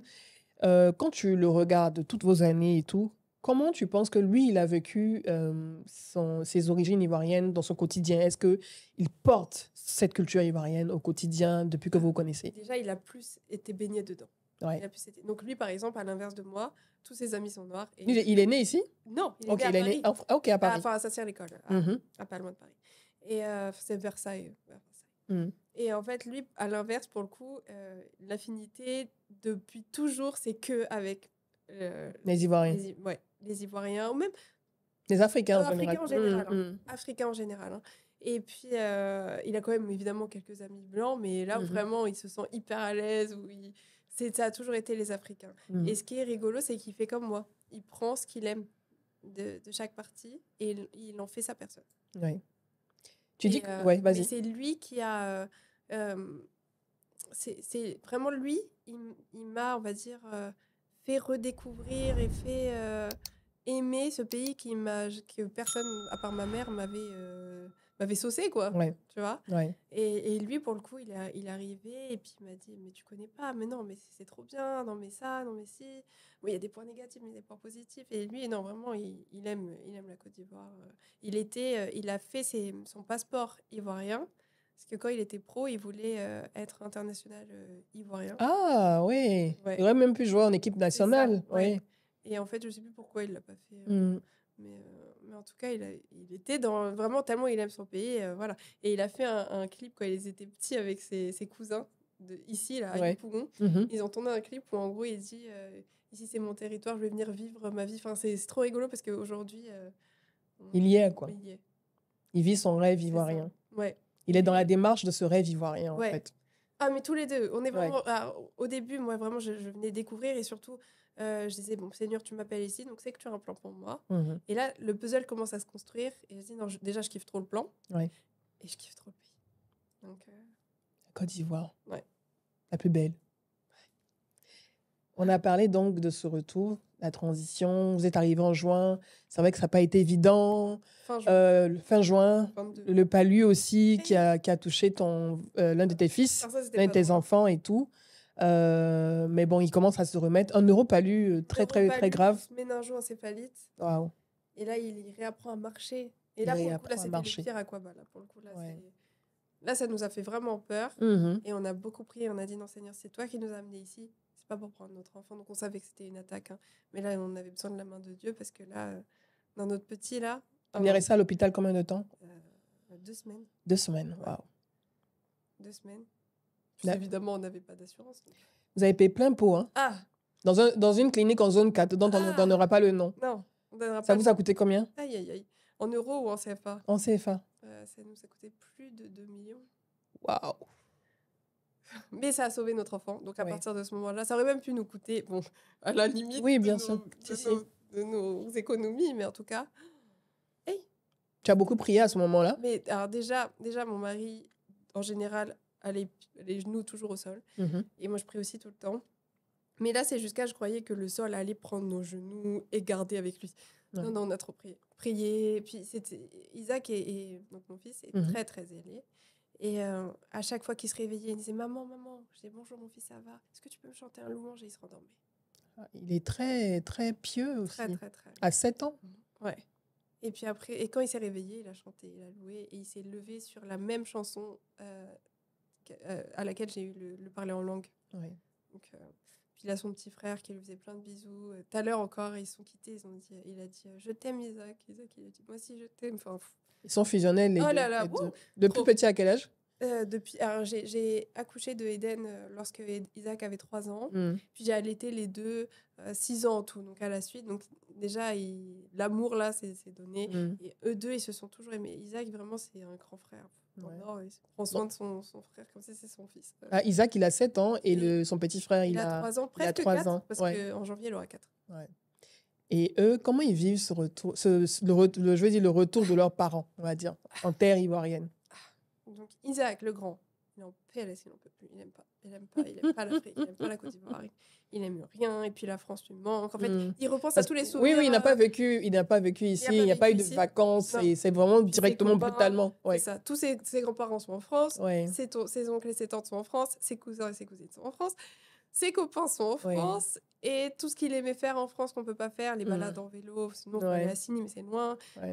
On allait à l'île d'Oléron, on allait à La Rochelle, donc c'est la plage. Mm. Enfin voilà, donc l'hiver apparemment lui manque aussi. Oui. Pas nous. Mais, en tout cas, lui, ça, enfin, tout ce qui est lié à la France lui manque trop. Et il dit de toute façon, c'est Parce pas que lui, grave. il est français. On est tous français, mais Oui. Non, quand je dis français, je veux dire, son ancrage est ah encore oui, plus profond. ouais, en fait. ouais, ouais. Et, En plus, lui, il là, est il a du petit. mal. Mais tout le monde me dit que ça va lui passer. Mhm. Et puis, on essaye de lui faire faire des choses qui lui plaisent. Bon, là, Ouais. il peut pas, il apprend à marcher. Ouais. Donc, il reste à la maison. Mais on essayait de lui faire aller aux zoo, de faire aller à la plage, faire kiffer, quoi. Chez nous, on Mais dit sinon, ouais. ça va aller. Ça va En aller. Côte d'Ivoire, on dit ça va aller. Non, mais ça va aller. Et les choses vont se mettre en place au fur et à mesure. Et puis, il y a tout à faire ici. Ouais, non, mais ça, moi, je l'appelle la ville de l'opportunité. Ouais. Et toi, tu es conseillère en images. Ouais. Et Eden, par contre. Eden, Oui. petit bébé. Oui, Alors, oui. lui, c'est un Ivoirien. Il n'y a même pas de transition, c'est un Ivoirien. Il parle, maintenant, ça, il parle nouchi, il a Ouais. l'accent. Non, lui, il a ça va tout. être, Hey, je veux dire, à 3 ans, ça va être beaucoup plus c'est simple ça. parce qu'il est en train de se former Oui. et tout. Ça va être beaucoup plus simple, en Non, tout mais il est cas. plus Ivoirien que vous. Ouais. Ça y est. Ça y s'annonce est. bien. Tout. Il mangeait et tout, il vit Ivoirien. C'est un Ivoirien. C'est juste le grand où c'est plus compliqué. Ça viendra. Oui. En plus, il a une neuropalue. Alors là, par contre, quand il a une neuropalue, que les gens, on les appelait, oui, il faut que vous veniez nous voir à Noël. Oui. Non, mais c'est nul. Ah, bon, tout va bien. Et toi, comment tu vis? Parce que tu as fermé ton entreprise en France Ouais. pour venir en Côte d'Ivoire. Tu es conseillère en images. Ouais. C'est quoi une conseillère en images, concrètement? Alors, une conseillère en images, concrètement, c'est une personne qui aide les personnes à valoriser leur apparence. Mhm. Donc, voilà, moi, je suis là pour aider de A à Z, donc c'est-à-dire en passant par la communication non verbale, en passant par la colorimétrie, donc choisir les couleurs qui correspondent à son flux sanguin. Donc, toutes les couleurs ne nous vont pas. Morphologie, visage, silhouette, les contours, tout ce qui va, en fait, voilà, tout ce qui de proche ou de loin est lié à soi, à son image, à sa confiance en soi, c'est moi qui gère. Ok. Est-ce que tu penses que, je veux dire, en Côte d'Ivoire, tu penses qu'il y a un potentiel d'intérêt pour ce secteur, le conseil en images? Mais même plus qu'en France. Ok. Ah oui, les Ivoiriennes sont archi coquettes. Ouais. Les Ivoiriens sont archi coquets. On aime se saper. C'est ça, mais sauf que le but, quand on aime se saper, c'est aussi on aime bien le faire. Ouais. Et il y a beaucoup d'erreurs, évidemment, mais quand on n'a pas fait des études de mode, on n'a pas fait des études de conseil en image, on ne peut pas le savoir. On n'est pas, on sait tout. Donc il y a de la science derrière la mode, derrière le conseil en image. Ouais. Et en fait, moi, je suis là pour aider les personnes à optimiser ça. Donc oui, vous aimez vous habiller, vous aimez dépenser l'argent pour vous faire belle, faites-le bien. Moi, je vous fais un guide. Je suis là, vous partez avec votre manuel complet juste pour vous. C'est vraiment personnalisé. Et on essaie au mieux de valoriser votre apparence, votre image, parce que la communication non verbale, c'est 93% de la communication tout court. Et on se fait un avis sur quelqu'un en moins de 7 secondes. Ouais. Et des fois, il y a des erreurs comme ça, où par exemple, une couleur mal portée, qui ne correspond pas du coup, on va dire, ça va, t'es fatigué, t'as super bien dormi. Et à l'inverse, on porte une bonne couleur alors qu'on a été malade, on a eu la grippe ou que sais-je.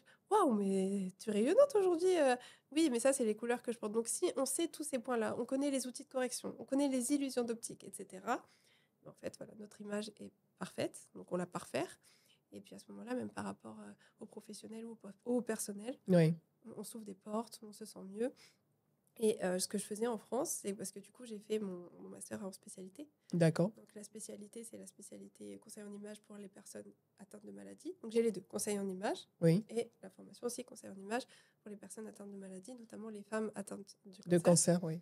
Et là aussi, on voit je me retrouve. C'est un peu le même principe que socio-esthéticienne. Elles se retrouvent, elles reprennent confiance en elles. Donc évidemment, elles pleurent beaucoup, on pleure beaucoup, tout le monde pleure. Bien sûr, oui. Mais elles ont envie de se battre plus. Parce que du coup, elles s'acceptent, elles comprennent qu'elles s'aiment, que leur corps est leur allié. Et que oui, en fait, elles sont belles avec ou sans cheveux, elles sont belles avec ou sans sang. Et en fait, voilà, c'est tout un processus de bien-être. C'est tout un accompagnement, en fait. Ouais. Et en général, comment ça se passe lorsque une cliente t'approche ou un client t'approche? Tu fais un diagnostic et quand le diagnostic il est posé, que tu as présenté un peu le diagnostic à ton client ou à ta cliente, sur combien de temps tu l'accompagnes? Sur quelle durée tu l'accompagnes? Et à quel moment tu te dis que tu as atteint ton objectif? Alors, je fais des formules. D'accord. je fais des formules. Donc, par exemple, si une personne vient me voir, ça m'intéresse. Mhm. Généralement, c'est ça m'intéresse. Qu'est-ce que vous me proposez?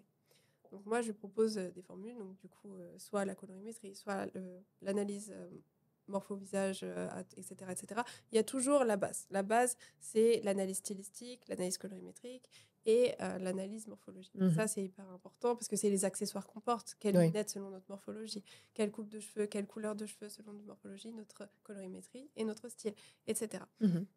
Pareil pour le maquillage, tout ça. Et généralement, ça dure, donc du coup, selon l'accompagnement qu'elle choisisse. Oui. Moi, je propose généralement l'accompagnement complet parce qu'en fait, tout est vu, Oui. que ce soit la communication non verbale ou le paraître. Et en fait, ça dure environ 12-13 heures, parfois plus, mais on Mhm. ne fait pas d'un coup. Hein. Oui, oui, oui. C'est trop Oui, d'informations. oui. Vraiment. Mais à la fin, le dossier est complet. Il faut savoir que la colorimétrie, ça ne bouge pas dans le temps, Mhm. que la morphologie non plus, et Mhm. les contours non plus. Mhm. Donc, c'est des choses qui restent. Il y a le style qui peut évoluer. Mais maintenant, c'est lié à la personnalité. Donc, la personnalité ne va jamais changer d'un tout à un autre. C'est ça. Il va y avoir quand même, ça va être léger. Mhm. Et donc, de toute façon, après, vous connaissez les 8 styles Ouais. et puis vous savez vous retrouver. Donc, ça dure ce temps-là. Et puis ensuite, je suis là aussi pour aider. C'est un shopping pour des événements. Je vais moi-même faire du shopping pour les personnes qui n'ont pas le temps de faire ce shopping. Et je crée un abonnement. Ok. Donc, l'abonnement, là, c'est pour recevoir chaque mois, c'est vraiment mensuel, un magazine, vraiment un magazine sur soi. Ah, Sur soi. Donc, vous êtes la cover girl, mais ou ah le c'est pas cover mal boy. ça, j'aime bien. Ouais. Recevoir un magazine sur soi chaque mois. Voilà, Ah, c'est mais pas ça, mal. c'est une fois qu'on a fini l'accompagnement complet. Pourquoi? Mhm. Parce que moi, j'ai toutes les informations. Mhm. C'est-à-dire que je sais absolument tout ce qui te va, tout ce qui ne te va pas. Mhm. Et là, par exemple, si c'est la mode des kimonos, Oui. ben, je vais te dire quel kimono te va, qui correspond à ta silhouette, donc quelle matière, quelle tombée, quel rendu, enfin quel tissu, etc. Ensuite, je vais te mettre également les couleurs qui te correspondent, quelle forme et pourquoi, quelle alternative, et puis quelle chaussure avec, selon ta, tu vois. C'est scientifique en fait. Ouais, bah, tout à fait. Ouais. Et puis tout est lié à toi, donc voilà, il y a 40 pages, et puis tous les mois tu reçois ton magazine, et voilà. Ça, c'est très intéressant. Je pense que dans ta cible, hein, tu as des directrices d'entreprise, des DG, des cadres, des personnalités aussi C'est ça. qui veulent améliorer leur personal branding ou bien qui cherchent par exemple à avoir une promotion dans leur emploi, qui veulent également bâtir une image de marque aussi par exemple et tout ça. Donc, tu as une cible assez large aussi de profils. Et ici, je vois un peu... En fait, je commence un peu à comprendre, en fait, parce qu'il y a beaucoup de cadres, et je pense que ta cible va se trouver sur LinkedIn, hein, qui cherchent à donner une bonne image, surtout quand il y a des interviews, surtout quand il y a des prises de parole dans les magazines Ça, ouais, ou dans les panels, les exactement. conférences C'est et tout à fait ça. Des Ouais. shootings photos, que sais-je. Et ouais. Et en fait, au-delà de ça, je forme aussi les étudiants. Ah, ok. Ouais, et les professionnels donc, en entreprise et les étudiants. Mhm. Donc là, bah, pour leur futur dans le professionnel, parce que voilà, on rentre pas dans le professionnel en étant le petit garçon ou la petite fille. Oui, On rentre en ayant un charisme, en tout cas si on veut le c'est poste ça. qu'on rêve. Hein. C'est ça. Et puis il y a tout un travail à faire, donc les couleurs, etc., qui jouent évidemment sur la perception qu'aura l'employeur. Mhm. Et évidemment, je fais les mariés, parce que bah, Ça, c'est un marché aussi qui ne tarit pas. Ah, Les mariés. au-delà de ça, la photo dans le salon, mais avec des couleurs qui ne nous valorisent pas pendant Ouais. toute une vie, Ouais. ça fait beaucoup. Ouais. Parce qu'en fait, la colorimétrie, c'est ça, ça a le même effet qu'un bon ou un mauvais éclairage en photographie. Quand tu dis la colorimétrie, rapidement, j'avais vu une vidéo sur TikTok, c'est-à-dire que par exemple, qu'on peut mettre une couleur, la couleur rouge sur moi tout de suite, ça va raviver mon éclat, et puis on va mettre du jaune, automatiquement mon visage va changer. Voilà, C'est un peu ça la Il faut savoir colorimétrie que des toutes vêtements. les couleurs peuvent être réchauffées ou refroidies. Donc, il y Exactement. a des rouges froids et des rouges chauds. Mhm. Soit le rouge froid, soit le rouge chaud ira. Et puis, quel rouge chaud, quel rouge froid. Donc, il y a 12 saisons. Donc, 12 palettes qui correspondent à tes sous-tons. Enfin, C'est tout un- compliqué, hein. Ah oui, et puis ça dure. On fait ça pendant 2h30. Ça, c'est au-delà de l'expertise, là, c'est hyper pointu. Ah oui, mais en fait, on travaille la valeur, le chroma, on travaille la saturation, tout ce qui est lié en fait à tes couleurs Mhm. et pour voir ce qui te correspond le mieux et te donner une palette exacte. C'est vraiment ton domaine, tu le Ouais. maîtrises à la Ah, perfection. ouais, et puis ça me passionne. Hein. Vraiment. Je viendrai tester.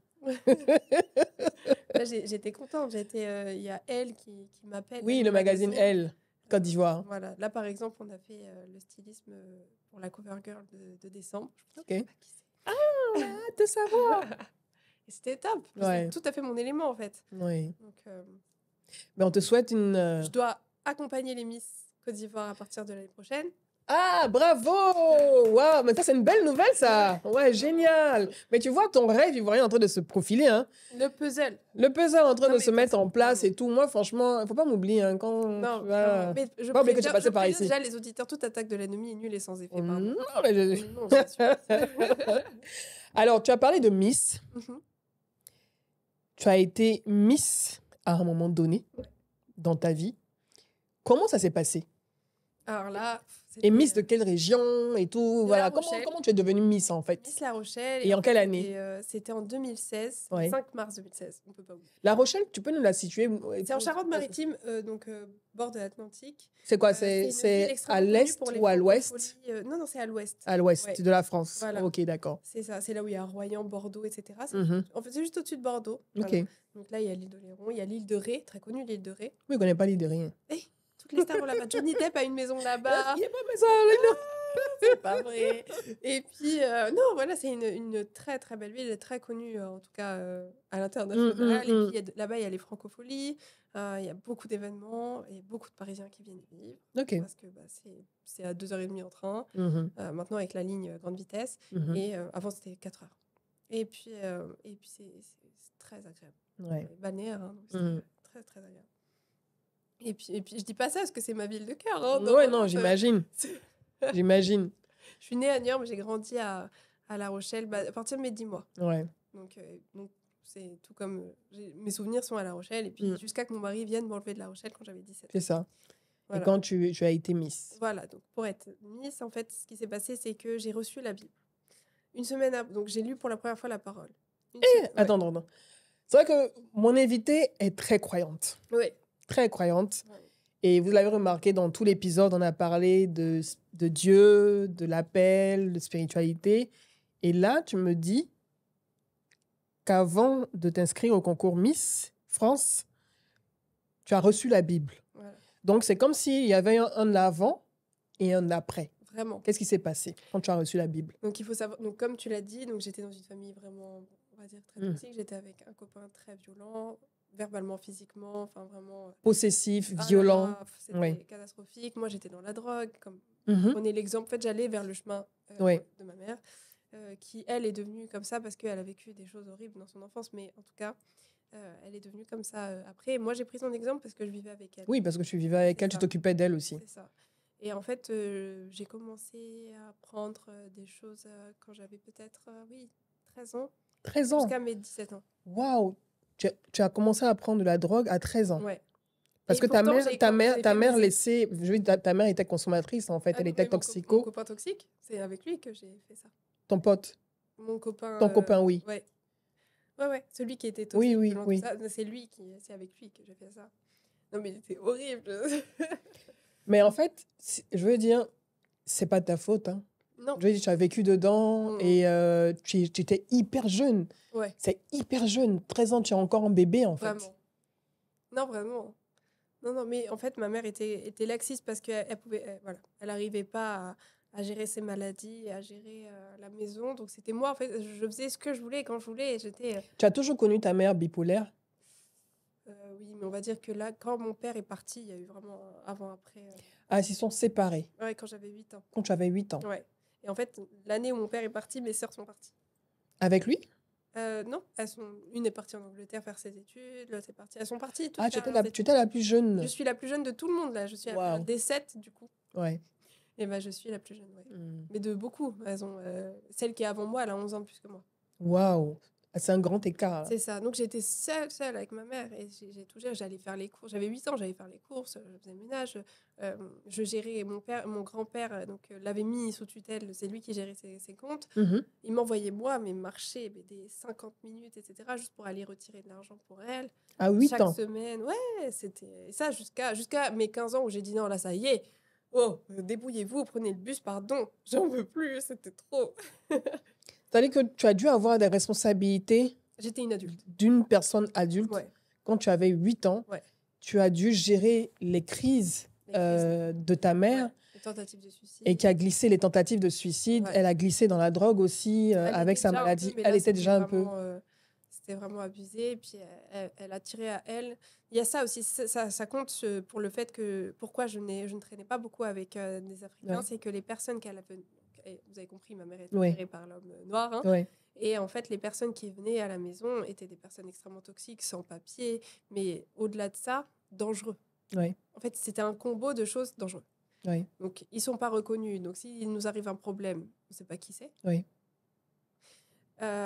C'est des personnes qui n'ont pas, du coup, les mêmes apparemment pensées que nous. Donc, Ouais. dans la drogue aussi, mais une petite fille, pour eux, c'est rien. En fait, tu étais exposée à énormément de dangers. Voilà. Et ma mère inconsciente. Et elle l'avait fait à mes grandes sœurs. Mes grandes sœurs ont coupé les ponts. Quand elles sont parties, elles ont coupé les ponts avec ma mère. Donc, j'étais seule. Oui, en fait, tes grandes sœurs, elles avaient déjà vécu ça avant de quitter la maison, en fait. Exactement, oui. Et non, mais des scènes, vous imaginez même pas. Avec mes sœurs, des fois, on en parle, on dit, mais t'imagines, enfin, non, on a failli mourir plein de fois. Enfin, c'était, non. Beaucoup de négligence. Ah oui, oui. Bah, en fait, c'était du laxisme parce que, en fait, voilà, elle a fait des enfants parce qu'elle en avait besoin. Elle s'est dit, ça va combler ce manque d'amour que j'ai. Un enfant ne comble pas un manque d'amour. Il faut faire une rétrospection sur soi-même. Ouais. Et en fait, non, on peut pas faire des enfants pour soi. C'est méchant, ça va en être fait. un échec. Voilà, c'est méchant. C'est égoïste, égoïste, oui. Donc, au jour d'aujourd'hui, malheureusement, plus personne lui parle à ma maman. Vous avez coupé les ponts? Oui. En fait, à un moment donné, il fallait nous protéger. Donc, moi, j'ai coupé les ponts une fois que j'ai eu mon deuxième enfant. Parce qu'en fait, avec mon mari, on a fait un même cauchemar, exactement le même, qui était horrible. Exactement le même, la même nuit. J'ai dit non, par contre, des fois, Dieu parle, on va arrêter ça tout de suite. Et une fois, mon mari, il a eu de la peine pour ma mère à un Noël, il a dit non, on va aller la voir, juste toi et moi. Il s'est endormi 2 minutes après la sieste. Il s'est endormi, mais d'un coup. Il a fait un cauchemar, comme quoi encore elle me tuait, elle me plantait un couteau. Je veux dire. Et en fait, il a dit non, en fait, non, on va pas la voir. Ouais. Parce qu'il faut se protéger. Mais est-ce que ta mère, à un moment donné, a accepté de se faire soigner? En fait, on a essayé. Elle a fait des allers-retours dans les hôpitaux pour ça. Oui. Elle était suivie, etc. Mais en fait, elle avait besoin de parler avec ses parents. Et vous avez compris, mes grands-parents sont pas ouverts à la discussion, forcément. Donc, en fait, voilà, ça... Il y a des choses où parfois c'est par la communication et en fait, cette communication n'a pas été. Et du coup, elle a pas réussi à s'en sortir. Et puis, elle était déjà tellement dedans et tellement dans ces substances et dans l'alcool. C'était la fille unique de tes parents? Et c'est la fille unique de mes grands-parents, ouais. Donc, tu penses en fait qu'il y a eu un trauma, on va dire... mais le trauma, il est réel. De ta mère vécu avec ses parents? Une partie avec ses parents, mais la plus grosse partie du trauma vient de son grand-père. Ouais. Là, c'est la plus grosse partie du trauma. Ouais. Mais du coup, elle a quand même fait des enfants. Ouais. Et nous, en fait, c'était une victime qui est devenue bourreau finalement, mais sans le faire exprès. Vraiment, je ne lui en veux pas. C'est vrai qu'en général, les victimes deviennent bourreaux à un moment donné. On va dire qu'on a l'impression que c'est naturel. C'est ça. Mais moi, je fais bien en sorte que ça n'arrivera jamais. De toute façon, je vais faire tout l'inverse. Je veux plaire à Dieu, c'est tout ce qui m'importe. Et donc... Non, elle est devenue, mais sans faire exprès. Hein. Et comme je dis, vraiment, je lui en veux pas. Là où mes sœurs peuvent lui en vouloir, moi, je la bénis, je prie pour elle. Et juste, j'ai pas de contact avec elle parce que j'ai compris qu'il fallait que je protège mes enfants. Oui. Mais sinon, je me suis occupée d'elle, du coup, jusqu'à mes 22 ans. T'as pas eu de jeunesse, en fait? Non.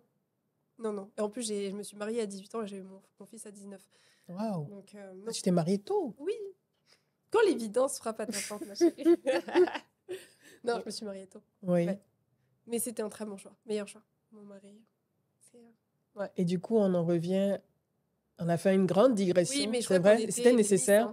Oui, une grande digression par rapport à l'enfance, mais c'était nécessaire pour comprendre, en fait, l'arrivée de la Bible au moment où tu décides de participer au concours Miss France. Voilà. Moi, j'ai toujours su que Dieu existait. Et en fait, je pense qu'il y a ici aussi, mais il y a des salons du métier. Quand c'est la fin d'année, salon d'orientation, métier et tout ça. Voilà, c'est ça. Donc, fin d'année, dans l'année de terminale, début d'année terminale, premier trimestre, on va à ce fameux salon pour voir quelle fac on va aller, etc., etc. Quand je sors, en fait, il y avait des personnes qui venaient évangéliser. Et une personne m'a dit, elle m'a couru après, elle m'a dit, toi, Dieu t'aime. Prends la Bible. Prends la Bible et elle m'a dit, Dieu t'aime, exactement. T'as vu ma vidéo de... Non, moi, on m'a dit Dieu m'aime aussi, il n'y a pas longtemps, donc... Mais ça fait du bien, Si, ça, si, si. tu vois. Mhm. Et donc, j'ai dit merci. Et puis, j'étais avec toutes mes copines. Elle a rien donné à mes copines. Elle en avait plein. Hein. Mhm. Elle a rien donné à mes copines. Elle m'a couru après. Elle m'a dit ça. Et elle m'a dit, Dieu t'aime. Et elle m'a donné. J'ai dit merci. Bizarre, elle, non? Genre, tu vois. T'avais la jamais eu réaction de qu'on voit. rapport avec Dieu à cette époque, avant J'ai ça? toujours prié. Ok. J'ai toujours cru en lui. Ouais. J'allais me promener. Quand j'allais me promener, je m'arrêtais dans des églises. Mhm. Moi, je suis pas catholique. Au jour d'aujourd'hui, je suis évangéliste. Mais en vérité, j'aime pas dire je suis quelque chose. Mhm. Tu La crois en foi, Dieu, tout voilà, c'est simplement. la foi, en fait, qui... Voilà. Mais vu que je vais à un culte, je vais au culte. Mhm. Voilà. Et en fait, qu'est-ce qui s'est passé ensuite? C'est que du coup, pour la première fois ce jour-là, j'ai lu la parole, mais au hasard, vraiment, j'ai Ouais. ouvert la Bible, j'ai lu, j'ai bien aimé. Mhm. Je me suis dit, ah, c'est une chic histoire. Pas mal. Bah ouais, c'est pas mal, tu vois. Et puis, si c'est 2, 3, 4 jours après, un groupe de personnes dans la rue à La Rochelle m'arrête et dit, vous devez vous inscrire au Miss. Je dis, bah non. Je dis, bah, non, Ça m'intéresse merci. pas. Bisous. Bah, au revoir. Enfin, vraiment, en plus, adolescente, j'étais comme ça. Non. Enfin, tu sais, j'étais en mode, mais qu'est-ce qu'il veut? Et en fait, j'ai pensé à ça toute la journée. Ouais. Donc, c'était à 8h. Hein, parce que je commençais à 8h. C'était 7h et quelques. Et j'ai pensé à ça toute la journée. Je disais aux filles, à mes copines, parce que vous pensez, vous, que... Je dis, mais vous me trouvez belle au moins? Elle dit, ouais, bah ça va. Enfin, t'es pas un canon de beauté non plus. Ça, c'était ma meilleure amie. Mais évidemment, fallait qu'elle me clash quelque Ouais, part. ouais. Je dis, ouais, bah, du coup, ça vaut pas le coup. Il y a des avions de chasse là-bas. Comment je vais faire? Non, non. Et après, finalement, après un moment, on était en cours d'allemand. On était comme ça et tout. Elle dit, Anaïs, ouais, fais-le. De quoi tu parles encore? Ouais. Mais fais le truc des Miss. Non, non, non. En plus, ça me fait flipper. Rien que d'y penser, j'ai la diarrhée. Non, c'est mort. Tu m'as tué. Et du coup, toute la journée après, elle a parlé à toutes mes autres copines. Elles sont toutes venues. Si, viens, mais nous, on vient te voir et tout. Je dis, mais ok, mais vous venez vraiment me voir. Hein. Oui, oui, on vient te voir. Ok. Je rentre, je dis à ma mère, je dis, maman, on peut m'inscrire au Miss? C'est gratuit, c'est payant. Non, je croyais que c'est gratuit. Hein. Ouais. Mais pour payer les robes, non. Et du coup, elle dit, tiens, ok, c'est une bonne idée, viens, on vient t'inscrire. Donc, je vais faire les présélections. Mhm. Et je vois que je suis dans les favorites. J'ai dit, ok, je suis super stressée, on va annuler. Ouais. Et ma mère, elle commence à me crier dessus. Alors là, vraiment, elle m'a bien conseillé. Là. Cette fois-ci, elle m'a bien conseillé. Elle dit, mais ça va pas. Mais non, mais toi, tu vois que t'es ma favorite, tu veux t'arrêter. Mais arrête d'avoir peur tout le temps. Mais Ouais. fonce. Et là, vraiment, elle m'a bien conseillé. Du coup, j'ai dit, ok, j'y vais, je le fais. Donc, on trouve des trucs, mais ma mère, elle avait pas d'argent. Ouais. Donc, j'ai acheté une robe à Tati. Enfin, vraiment, mais alors que les filles, elles faisaient des cours de catwalk.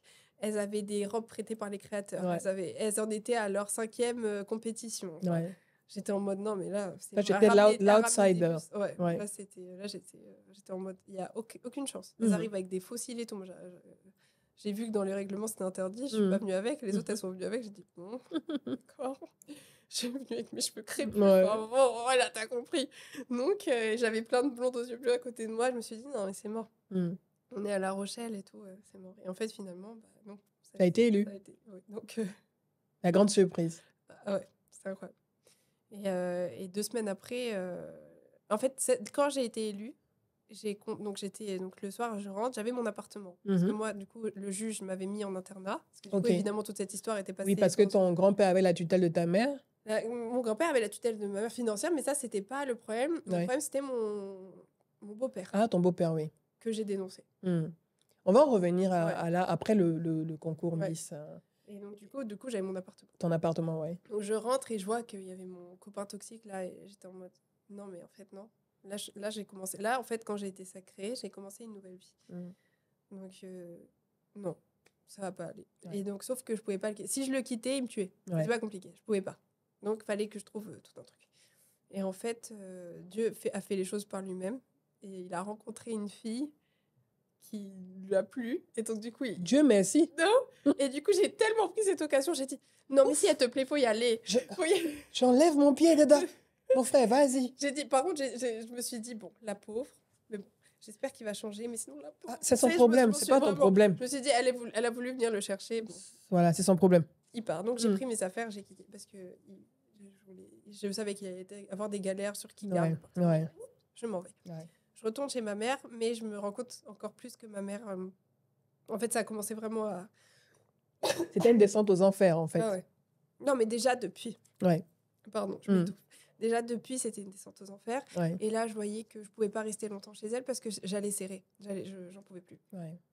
J'allais moi-même devenir folle et c'est pas possible. Et là, il y avait vraiment des choses qui s'ouvraient à moi. Les Miss, ça ouvre vachement porte. Hein. Oui, oui, oui, Donc, forcément. j'avais des contacts. Exposition des trucs. médiatique et tout Ah ça. ouais, non, mais c'était Tu top, étais la top. star de ta ville. Ouais, c'était trop bien. Ouais. Et c'était trop bien par rapport au fait que je me suis rendu compte que les gens, s'ils connaissent pas mon histoire, ils me connaissent. Ils connaissent pas. Même au lycée, on pensait que j'étais riche alors que je m'habillais à Solidarité Rochelaise parce que ma mère n'avait pas de sous. Ouais. Et en fait, là, c'est là où tu vois que la mode, le don de la mode, c'est-à-dire que les gens pensaient que j'étais riche Parce que tu t'habillais bien, Oui. alors que tu n'avais pas l'argent. alors que je m'habillais avec des poubelles finalement. Ouais. Ce que les gens donnent. Ce que les gens donnent. Voilà. Et donc, en fait, je me suis dit, non, là, je peux avoir la vie que je veux. Et en fait, je veux pas aller dans cette direction-là. Ouais. Et j'ai rencontré... Quand je me suis dit ça, j'ai rencontré mon mari, si c'est pas le lendemain. Ah, ça c'est Mhm. des signes. Hein. En même temps, ton époux a apparu. Tu vois Celui qui allait être ton époux. Ouais. Et je raconte ou pas? Oui. Ah, défilé de mode dans une ville en Vendée. En fait, c'était le défilé de mode de toutes... c'était un défilé de toutes les Miss du département. Donc, D'accord. c'est énormément. Donc, mon mari a vu des Miss ce jour-là, plein. Mais vraiment. et t'avais une façon de marcher ou quoi? Vraiment. Hum, Et en monsieur. fait, lui, ce qui est rigolo, c'est qu'en fait, il venait à la piscine pour s'entraîner, pour faire Ouais. son cardio. Ouais. Et tu sais, ils vont toujours kiné, piscine, machin. Mais en fait, la piscine était fermée. Et il se retrouve à venir dans cet événement où il y avait 30 000 personnes. Mhm. Et donc, je défile. Et bizarrement, je devais m'arrêter pile à cet endroit-là. Il était là. Mm. Et en fait, je n'ai vu que lui. C'est-à-dire qu'il était entouré d'amis. Hein. Mhm. Je n'ai vu que lui. Il y avait 30 000 personnes. Des Ouais. gens sont venus me parler, des gens sont venus me draguer, des copines. Ouais. J'ai signé des autographes et tout. Mais lui, Ouais. sa tête, Tu l'avais remarqué. Vraiment. Et je regardais. Et donc, en souriant, je dis du coup, à la Miss aussi qui est à côté de moi, je dis, regarde le garçon qui est à côté. Et elle a fait, ouh. Je dis, chut, mais, c'est ça, c'est discret. J'ai regarde seulement. Elle dit, ouais. Je dis, non, mais lui, là, je sais pas, je sens un truc. Ouais. Et lui, en fait, il a dit à ses amis, il a dit, regardez bien cette go là. Elle a dit, ça va être ma femme. Voilà. C'est vous ou pas? C'était scellé. C'était scellé. Ouais. Et en fait, quand j'ai dû repartir, je me suis un peu retournée. Il a compris. Mhm. Il a recherché. Le soir même, la veille de cet événement, Ouais. truc de fou, j'avais changé mon nom et mon prénom. Parce que du coup, le comité m'avait dit, par contre, il faut que tu mettes ton nom et ton prénom. Mhm. Parce que les diminutifs, XOXO, machin, non, t'enlèves. Mhm. J'ai dit, ok, pas de souci. Et j'avais changé, sinon il m'aurait jamais trouvé. Hein. Ouais. Et donc, il a tapé Miss Rochelle, il a trouvé mon prénom et mon nom, et il m'a retrouvé sur Facebook. Et là, moi, je me suis dit, j'ai trop paniqué. J'ai dit, c'est quel djihadiste ça qui me retrouve sans savoir c'est quoi. Mm. Et en fait, t'es juste intelligent. Ouais. Je sais pas penser à ce que je n'avais pas pensé. Ouais. Et en fait, là, j'ai découvert, mais ma moitié, on Ouais. est pareil sur tellement de points. Mhm. Il est venu me voir et j'ai décidé de faire un mafé. Ok. Pas dire sauce arachide. Sauce arachide. Laisse ma fée là. Laisse ma fée tranquille. Sauce arachide. Et on y va ensemble. Et donc, c'était un de nos premiers rendez-vous. Mhm. Et on voulait faire ça pour ma mère. Ok. Et en fait, le monsieur, il nous demande ce qu'on veut. Et en fait, toutes les phrases qu'on sortait, on les sortait en même temps, même temps. ensemble. Enfin, Vous êtes des âmes sœurs, en ouais, fait. c'était une évidence folle. Tu penses que son arrivée dans ta vie t'a sauvé la vie? Oui. Mm. Parce que déjà, une chose, il m'a dit, c'est soit la drogue, soit moi. Ouais. Il m'a dit, Tu n'arrivais pas encore à te détacher de Non, la ça, drogue au moment où tu te ouais, rencontrais. Ouais, ça, Ouais. j'y arrivais pas. Oui. C'est une addiction, hein. C'était des drogues dures ou c'était juste... Non, c'était pas... Non, parce que je voulais pas justement rentrer là. Mhm. C'était ma limite. Ok. Mais j'étais quand même très addict et je voyais que les effets que ça avait sur moi, c'était pas bon. Est-ce que tu avais tenté d'aller en centre de réhabilitation? Jamais. Et la fierté, jamais. Ouais. Non, je me suis dit... Au début, je me disais, non, mais je peux arrêter quand je veux. Ouais. Après, C'est ça, c'est ce qu'on se dit. Voilà. Voilà, Tu c'est... dis ça pendant 3 ans, Ouais. jusqu'au moment où si t'as pas, tu commences à t'énerver, tu commences à parler mal, c'est tu comme commences à chercher, ouais. tu commences... C'est comme l'addiction à la cigarette C'est aussi. ça. Tu commences à appeler les gens, s'il te plaît, donne-moi ça. Tu sais, t'es en Et ça chien. coûte cher. Ça. Oui, vraiment. Et donc, du coup, Il t'a sorti de là. il m'a sorti de là. Et il m'a dit, moi, je suis footballeur. J'ai une hygiène de vie. J'ai grave boudé. J'ai dit, les footballeurs, c'est pas ceux qui trompent, eux. C'est pas ceux qui sont Son affisés. volage, oui. C'est pas eux. Ouais. Non, j'ai dit, tu pouvais pas être kebabier? Moi, tu me nourris bien comme ça. Mais non, mais finalement, parce qu'en fait, il venait de découvrir Jésus aussi. En Ok. même temps. En En même fait, temps que toi. on a grandi dans la foi ensemble. On s'est fait baptiser ensemble l'année dernière. Enfin, on a vraiment grandi dans la foi de A à Z ensemble. Et ça, c'était top aussi. Et donc, quand il m'a connue, Mm. donc évidemment, c'était le footballeur comme footballeur. Hein, donc, Ouais. ça aime les femmes obligatoirement. Mhm. Mais une fois qu'il a connu Jésus, en fait, et c'est le moment où il m'a connue.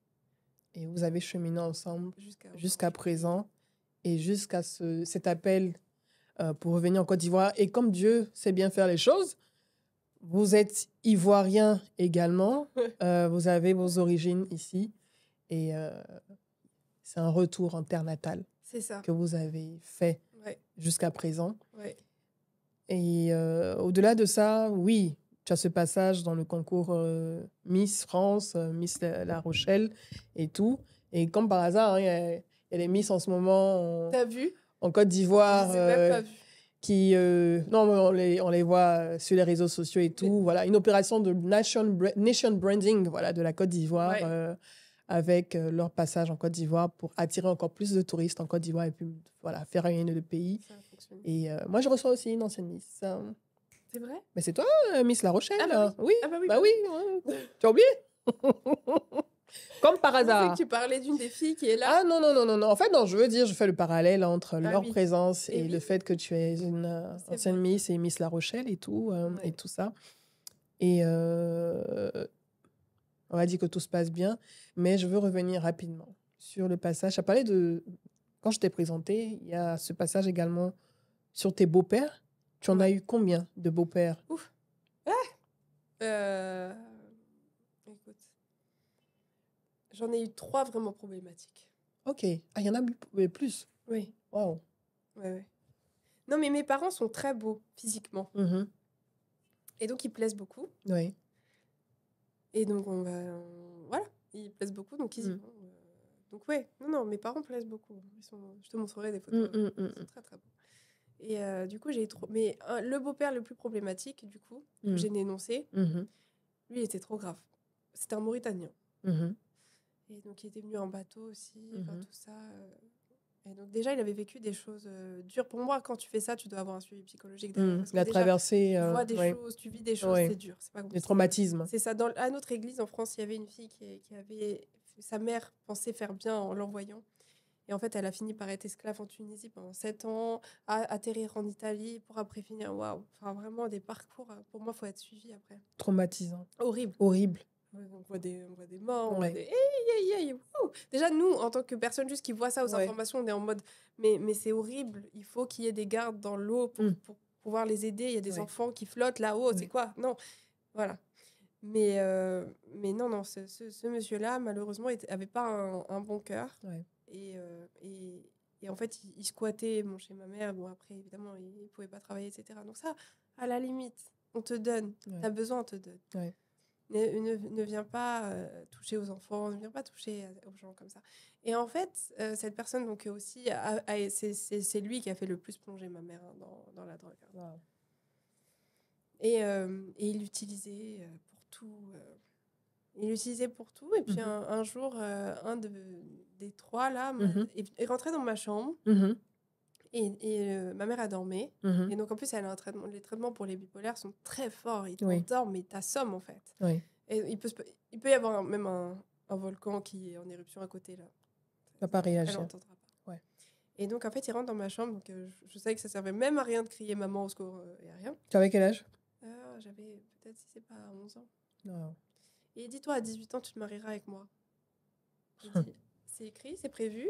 Je suis pas super d'accord. C'est pas mon souhait. Le gars, il avait déjà 35, 40 ans. Pédophile. Non, mais de fou. Mais les 3, hein, c'était chelou. Les 3. Hein. Il y en a un, il va cuisiner.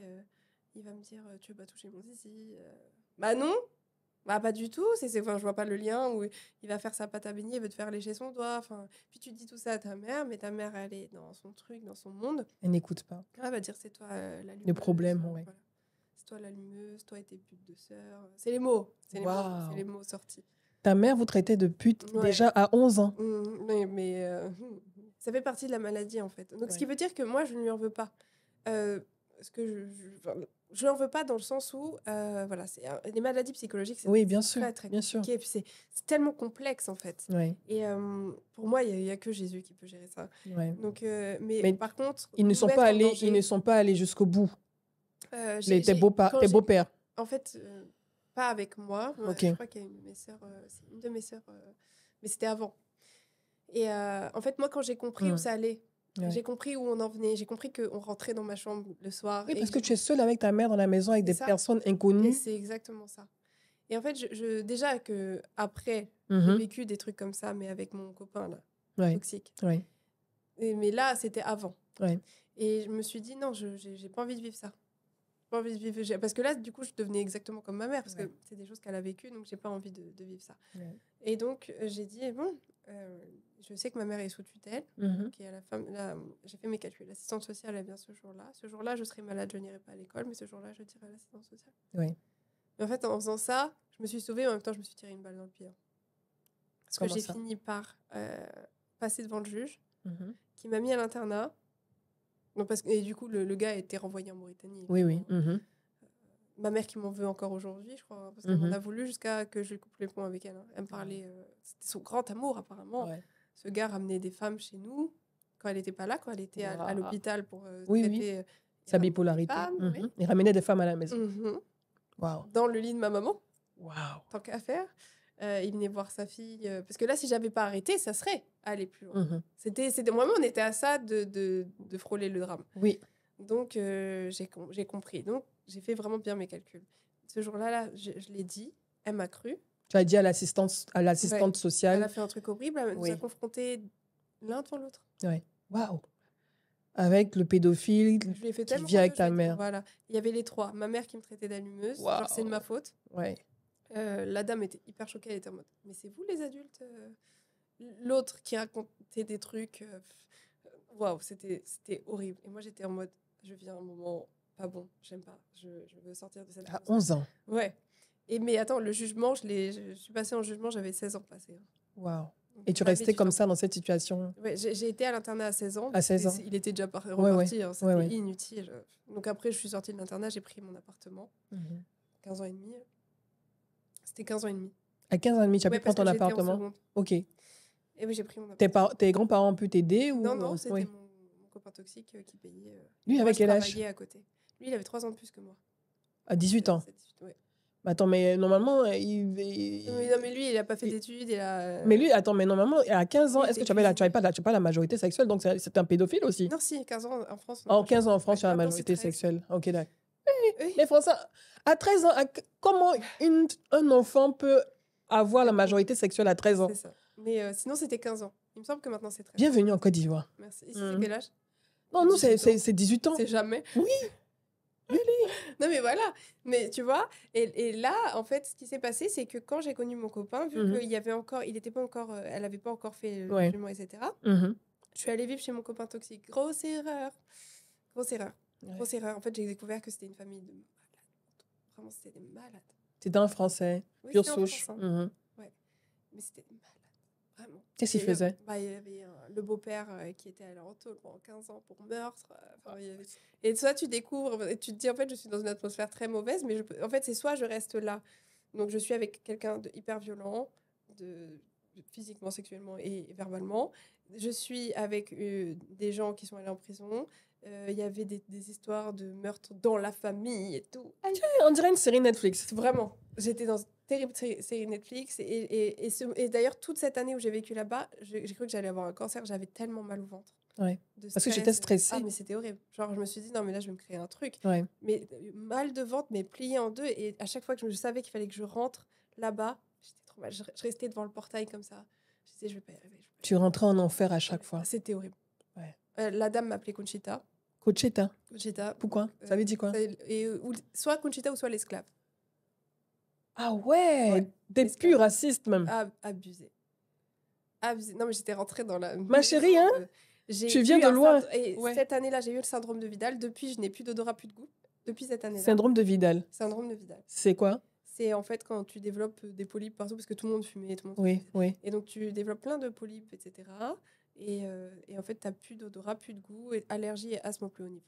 Ouais. Toute ta vie. Ouais. Voilà, donc, Et tu es sortie de là. ouais. Je suis partie. Un an après, en fait, je suis partie. Il te battait? Complètement. Non, mais complètement. Et puis devant sa Tu mère. avais puis 15 devant- ans, 16 ans. Non, pas du tout, j'avais 13 ans. Très- 13, 14. C'est mes 13 Ah, à 14. attends, vous êtes connus à 13 ans jusqu'à Ouais. ce que tu aies... J'ai vécu avec lui 2 mois après parce que c'était soit je vivais avec lui et je pensais que ça allait bien se passer. Oui, oui, oui, oui. Soit je restais avec mon beau-père qui, pour l'instant, rien ne bougeait. Et là, c'était trop dangereux parce qu'en fait, j'allais vivre. Oui, aussi, oui, oui, oui, la en même fait, finalement, situation. je l'ai vécu. En fait, j'ai vécu Tu étais entre l'enfer et l'enfer. Voilà, entre la peste et le choléra. Et du coup, je ne savais tellement pas quoi faire.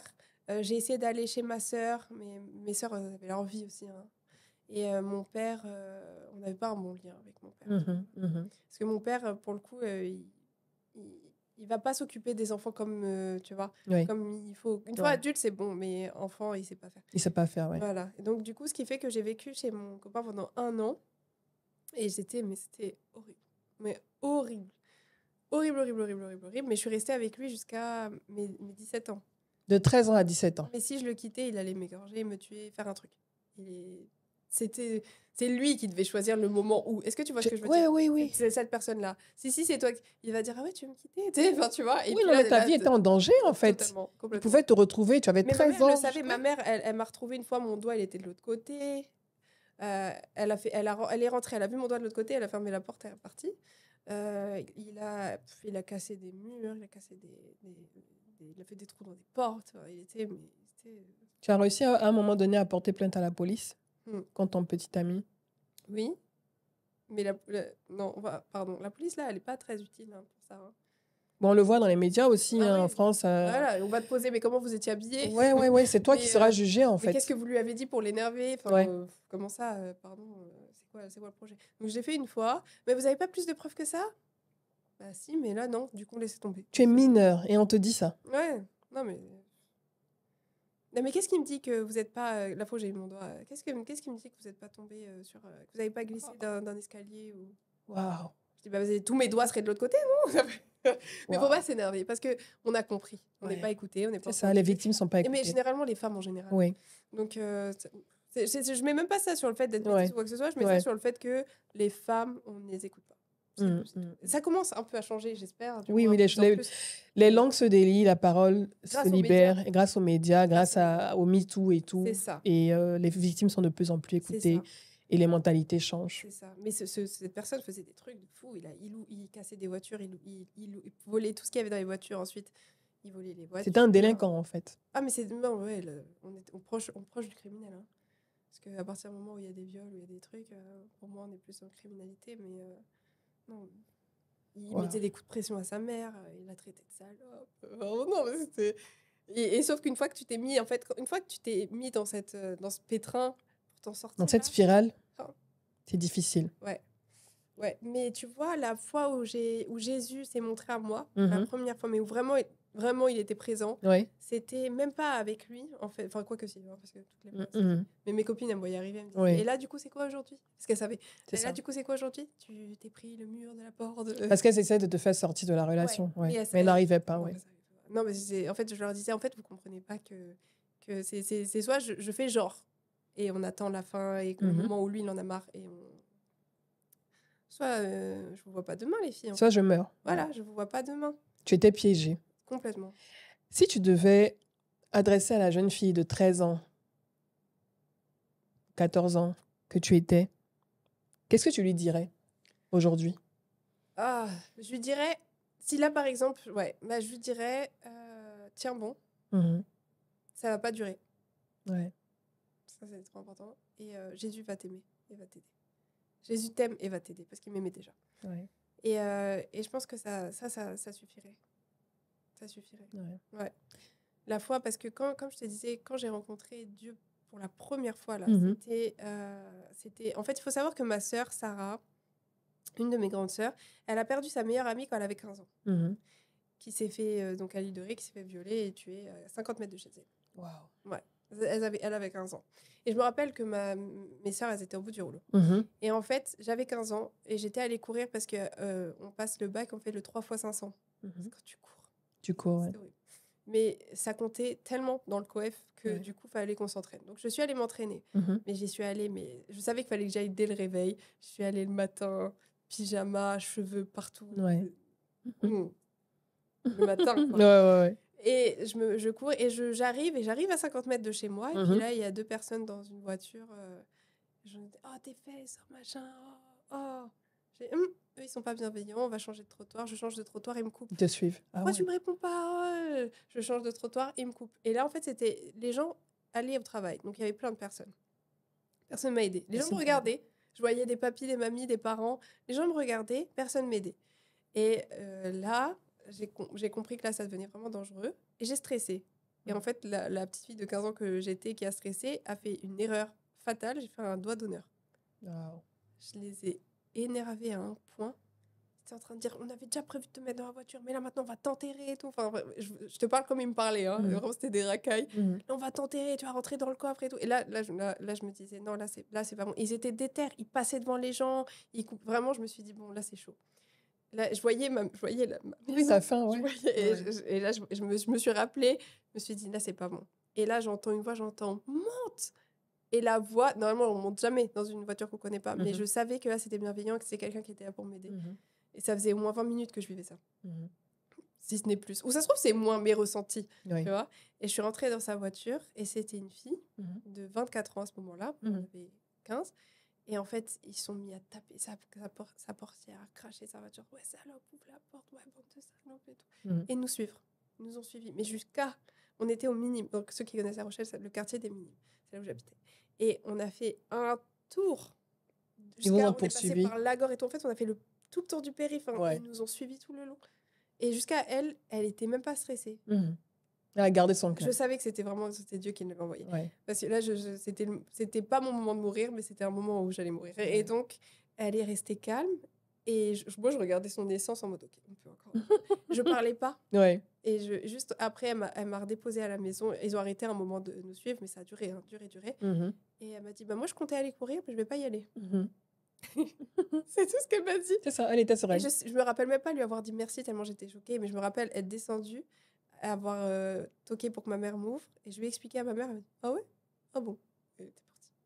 Ouais. Et je me suis dit, bon, je me sens pas du tout seule dans cette situation, mais je ne plus jamais aller courir. Et je ne suis allée courir que, je te dis, il y a 1 an et demi. Wow. Depuis, je n'étais plus jamais allée courir. Durant toute cette période, ton enfance jusqu'à ce que tu prennes ton envol et que tu rencontres ton époux, où est-ce que tu as pu tirer la force? Tu as parlé de Dieu, c'est vrai, mais parce que tu as dû avoir des responsabilités parentales très tôt, t'occuper de ta mère avec ses problèmes de santé mentale, tes beaux-pères violents, ton petit ami violent, la société même qui s'intéressait pas à toi, tes grands-parents aussi complètement détachés, racistes et tout, bref. Et comment tu as pu tirer? Franchement, je ne sais pas où tu as tiré cette force, hein. Avec ce sourire magnifique que tu as, on te dit, elle n'a pas de problème et tout. Mais quand tu racontes ta vie, moi, je suis là, je suis sidérée. Je ne sais pas si j'aurais tenu même pas le tiers de ce que tu as vécu, quoi. Comment tu as tiré la force pour tenir jusqu'à présent avec toutes ces difficultés qui t'ont entourée? Eh ben, j'ai un secret. Et parce qu'avant, je ne connaissais pas Jésus pleinement comme là je le connais. Et en fait, moi, ce que j'ai toujours fait, c'est que j'ai toujours été le clown. J'étais la fille, la rigolote de la classe, la rigolote du lycée, la rigolote du collège. J'ai toujours fait des blagues et rigolé. Même quand j'étais toute petite et que je vivais déjà des trucs pas ouf avec mes parents, etc. Parce qu'il faut savoir que du coup, ma mère, elle a fait vendre de la drogue à mon père. Tout ça, j'ai pas raconté. Mais il a été emmené par la police devant moi et tout. Et en fait, c'était... on a un épisode de Narco, là. Ah, vraiment. Et c'est pour ça qu'ils ont divorcé, d'ailleurs. C'est cet épisode-là qui a fait qu'ils divorcent. C'est ton père qui a décidé de divorcer. C'est mon père qui est parti. Parce que ça devenait dangereux pour lui, en fait. Et c'est pour dire à quel point les choses font faire des choses, quoi. Et en fait, j'ai toujours rigolé. Et en fait, les blagues, rigoler avec les gens ne savaient pas ce que je vivais. Hein. Ils ne savaient pas parce que je n'en parlais pas, je ne me plaignais pas. Parce que moi, quand j'allais quelque part, je voulais totalement oublier. Et la façon d'oublier, c'est de rigoler avec les gens. L'autodérision, les blagues. Oui, tout ce qui est lié à rigoler, à discuter. T'as vu, je parle avec tout le monde. Enfin, t'as pas vu, mais je suis la plus grande pipelette du monde. Et je ne suis tellement pas timide. En fait, non, t'es pas timide du tout, non. Ouais. C'est grâce à ça. Parce que j'ai compris que l'interaction avec les gens et tu vois, être dans autre chose que la négativité. Et donc, ça veut dire que si quelqu'un ne sourit pas, moi, je vais aller lui parler, il va rigoler. Ah non, je refuse. Tu veux pas sourire, on va rigoler ensemble 3 heures, 4 heures. Je prends tout mon temps, toute ma journée pour te voir sourire. Et jusqu'à, des fois, j'ai des personnes, par exemple, au travail qui souriaient jamais, etc. J'ai forcé à être amie avec elles. Alors, ça se voyait qu'au début, elles n'avaient pas du tout envie. Finalement, c'est devenu de grandes amies. Parce que non, en fait, on va rigoler ensemble, on va s'aimer. Du coup, tu apportes de la lumière là où tu es. C'est ce que je veux. Et c'est ce que j'ai toujours fait. Et du coup, j'étais le petit clown de partout. Et tout le temps. C'est-à-dire qu'une fois, ma mère, elle a fait la plus grosse crise, la plus grosse tentative de suicide qu'elle a faite. Je suis rentrée de l'école, il y avait comme de l'encre noire qui coulait de sa bouche. Donc, elle a fait un mélange de Valium, mais je sais pas quoi. Là. Elle a fait donc, comme de l'encre noire qui coulait de sa bouche, les yeux ouverts, les yeux noirs, elle a les yeux bleus. Et là, ses yeux étaient tout noirs. Et là, j'étais maman, j'ai compris, j'ai dit, on va appeler vite. J'étais toute seule, évidemment. Tu avais quel âge? C'était l'année, mais 15 ans là. 15 ans, ouais. Et cette année, elle était trop dure. En plus, le niveau scolaire, il était trop dur. Ouais. Vraiment. Et donc, à ce moment-là, je me rappelle que j'étais allée en réanimation. La réa, ils avaient dit, si elle n'est pas réveillée dans 3 jours, on la débranche. Il faut avoir de l'argent pour. Ouais. J'ai dit, ok, c'est chaud. Je fais où? Je fais quoi? Et donc, j'étais sortie, mais j'étais allée en cours après. Et j'avais rigolé avec tout le monde. Personne ne savait quoi que ce soit. Elle ne savait pas que ma mère était en réa, dans le coma, parce qu'elle avait encore fait ses trucs. Et en plus, quand elle s'est réveillée, du coup, ils m'ont appelée. Elle s'est réveillée la veille du débranchement. Elle savait. Et elle a entendu, je crois. Et elle s'est réveillée et elle a dit « Ah, Anaïs, j'ai tellement eu peur de plus jamais pouvoir chanter. »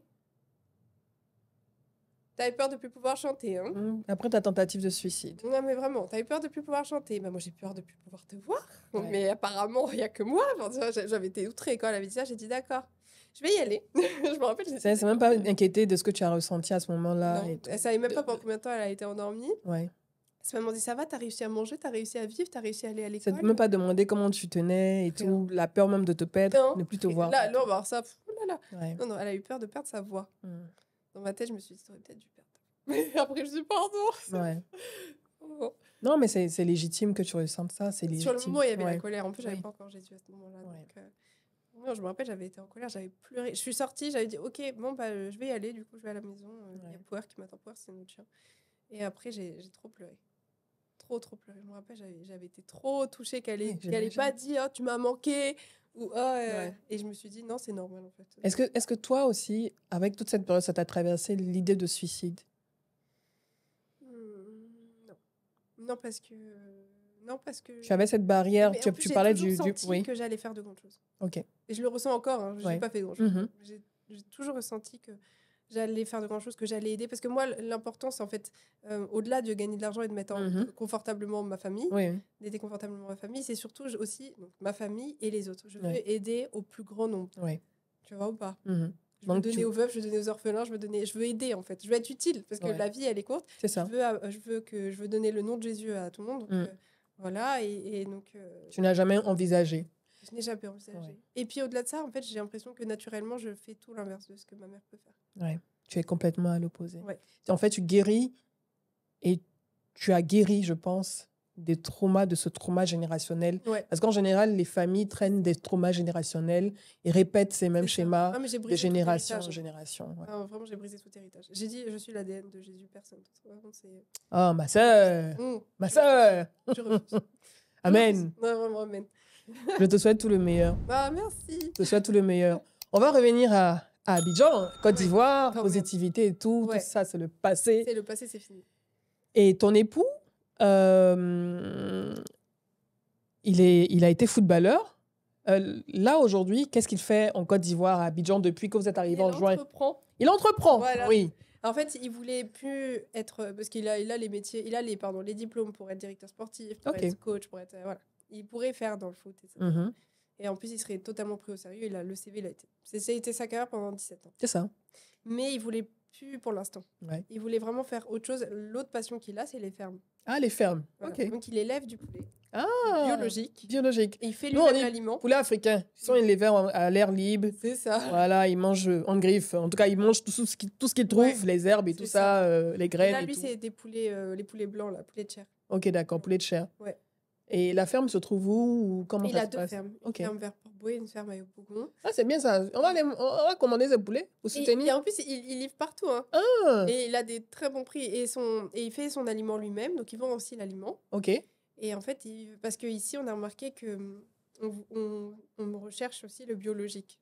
Notamment beaucoup d'expats qui veulent manger biologique comme ils mangeaient en France. Non, on aime manger poulet africain, mais ça coûte cher le poulet africain. Ça coûte cher. Hein. Ouais, mais lui, il n'est pas cher. Il n'est pas cher. Ok, d'accord. Et donc, en plus, il est nourri avec des super aliments, moringa, machin. Donc, non, il a des trop beaux poulets. Ils sont trop mignons. Plus, quand ils sont petits. On doit les manger, donc on va les Oui, manger. mais c'est à ce moment-là, je n'écoute plus. Ah là là. Et donc, il fait ça et il est pris de passion pour ça. Ouais, et il s'épanouit à fond. dedans. Tu as vu la voiture avec laquelle je suis Oui, arrivée? oui, oui. Pour moi, c'est Elle est arrivée dans un... Comment on dit non. camionnette, là. Camionnette, voilà. Hein? T'as une camionnette. J'ai dit, ouais, J'ai dit, c'est ma ça. chérie. Mais j'ai dit à mon mari, donc ça, c'est digne d'une conseillère en images. Mais c'est ça. Mhm. Ben oui. Il dit, tu préfères prendre du hango. J'ai dit, bon. On va commencer avec ça, On va un peu, commencer au fur et à mesure. Voilà, c'est ça. Comme on dit, faut by step. vivre avec ses moyens, step C'est by step, et puis construire au fur et à Voilà. mesure son empire. Voilà. Tranquillement, il n'y a pas de pression. Il n'y a pas de pression. Voilà. De toute façon, c'est tant que j'arrive à aller d'un point A à un point B. C'est le plus important. important. C'est le plus important. Donc, même si je conduis la voiture qui conduit les poulets, normalement, Mon cher, comme on dit, c'est le narratif. C'est une très belle histoire. Tu vois, la résilience, la force, le courage, la détermination. Et puis en plus, vous êtes fusionnels tous les deux, vous bâtissez un empire. Ouais. On va manger ces poulets, on va les soutenir également et tout ça. Ça va Mais- lui faire trop plaisir là. Ouais, non, mais franchement, c'est ça à soutenir. Il mérite, hein, et c'est vraiment l'homme le plus extraordinaire que je connaisse. Et très intelligent. Enfin, c'est mon mari, mais au-delà de ça, je suis vraiment. Je juge tout être humain. Ouais. Évidemment, c'est naturel. Bien sûr. Et c'est vrai que cet homme-là est exceptionnel. Vraiment, je loue le Seigneur. Ah oui, mon frère, ma sœur est fan de toi. Elle est amoureuse. Vraiment, oui. De plus en plus. Vous vivez cette aventure ivoirienne. Il y a beaucoup d'afro-descendants qui vivent cette aventure, ce retour en terre natale. On voit dans d'autres pays comme le Bénin, le Ghana, où il y a également tous ces retours d'afro-descendants qui reviennent également connectés avec leurs origines. Je pense que tu auras le temps, toi et ton mari, de vous rendre dans les régions, vos régions natales respectives, les régions dans lesquelles sont issus vos parents, pour découvrir un peu plus la culture ivoirienne, qui est très variée, qui est très riche et tout ça. Et que ce rêve, parce que maintenant, oui, on a un rêve ivoirien, Oui. et on a cette fierté-là d'avoir des compétences, des compétences et des talents partout dans le monde qui reviennent apporter aussi leur expertise et construire ce pays. Je suis fière de te rencontrer, de t'avoir rencontré et tout. Et par la force des choses, je vous rappelle rapidement, elle m'avait contacté sur Instagram, mais je reçois tellement de messages sur Instagram, j'ai lu et après j'ai oublié, c'est resté en vue. Et comme Dieu sait faire les choses, on s'est retrouvés comme ça dans le hall de Ivoire Trade Center. Elle est venue vers moi, on a échangé, elle m'a rappelé et tout, nos échanges et tout. Ah, vraiment désolée. Et quand elle m'a raconté son histoire, j'ai été tellement touchée. C'est beaucoup de force. Ça demande énormément de force et de courage. Et toujours le sourire. Avec tout ce que tu as vécu, franchement, tu iras très loin. Ah, au nom de Jésus. Ah oui, tu iras très, très, très loin. Je te souhaite à toi et à ta famille de vivre ce rêve ivoirien, de t'intégrer encore plus dans ce pays qui est le tien et qui est le vôtre également, et de pouvoir partager, d'avoir l'occasion aussi de partager ton expérience avec d'autres personnes qui sont dans cette situation également. Est-ce que tu as un dernier mot? Merci pour tout, merci pour cette invitation, merci à Abidjan, merci à la Côte d'Ivoire, parce que c'est vraiment le pays qui donne les chances, qui est ouvert, qui est accueillant. Et non, vraiment, j'ai 2 mots. J'ai 3 mots. Abidjan est doux. Abidjan est doux. Abidjan est énormément doux. Merci beaucoup, Edith, vraiment. Ouais. En tout cas, c'est ta place. Je pense que c'est là où tu devais être. Et force, résilience, courage, foi, que tout cela t'accompagne. Et n'hésitez pas aussi à aller sur son compte Instagram. Rappelle ton compte Instagram. 2 comptes Instagram, vas-y. Là, j'ai le compte Notre Vision, où là, c'est mon mari et moi. Donc, lui, il met pour ses poulets et moi pour le compte. Oh, faut comment j'ai poulet, oui, oui. Et c'est là où, en plus, on a le plus d'abonnés, parce que sinon, je viens de recréer une autre page sur Oui. Instagram, mais je l'ai créée il y a 2 semaines. Ouais. Genre, des abonnés qui se battent en duel. Ouais. C'est anaïs.eua, et là, oui, faut donner de la force. Anaïs.eua, Voilà, tout en minuscule. EHUA, sur Instagram, où Exactement. on peut vous retrouver, TikTok, la échanger. même chose. TikTok également, Ouais. on peut vous retrouver. Ouais. Et après, je suis sur Facebook, mais bon.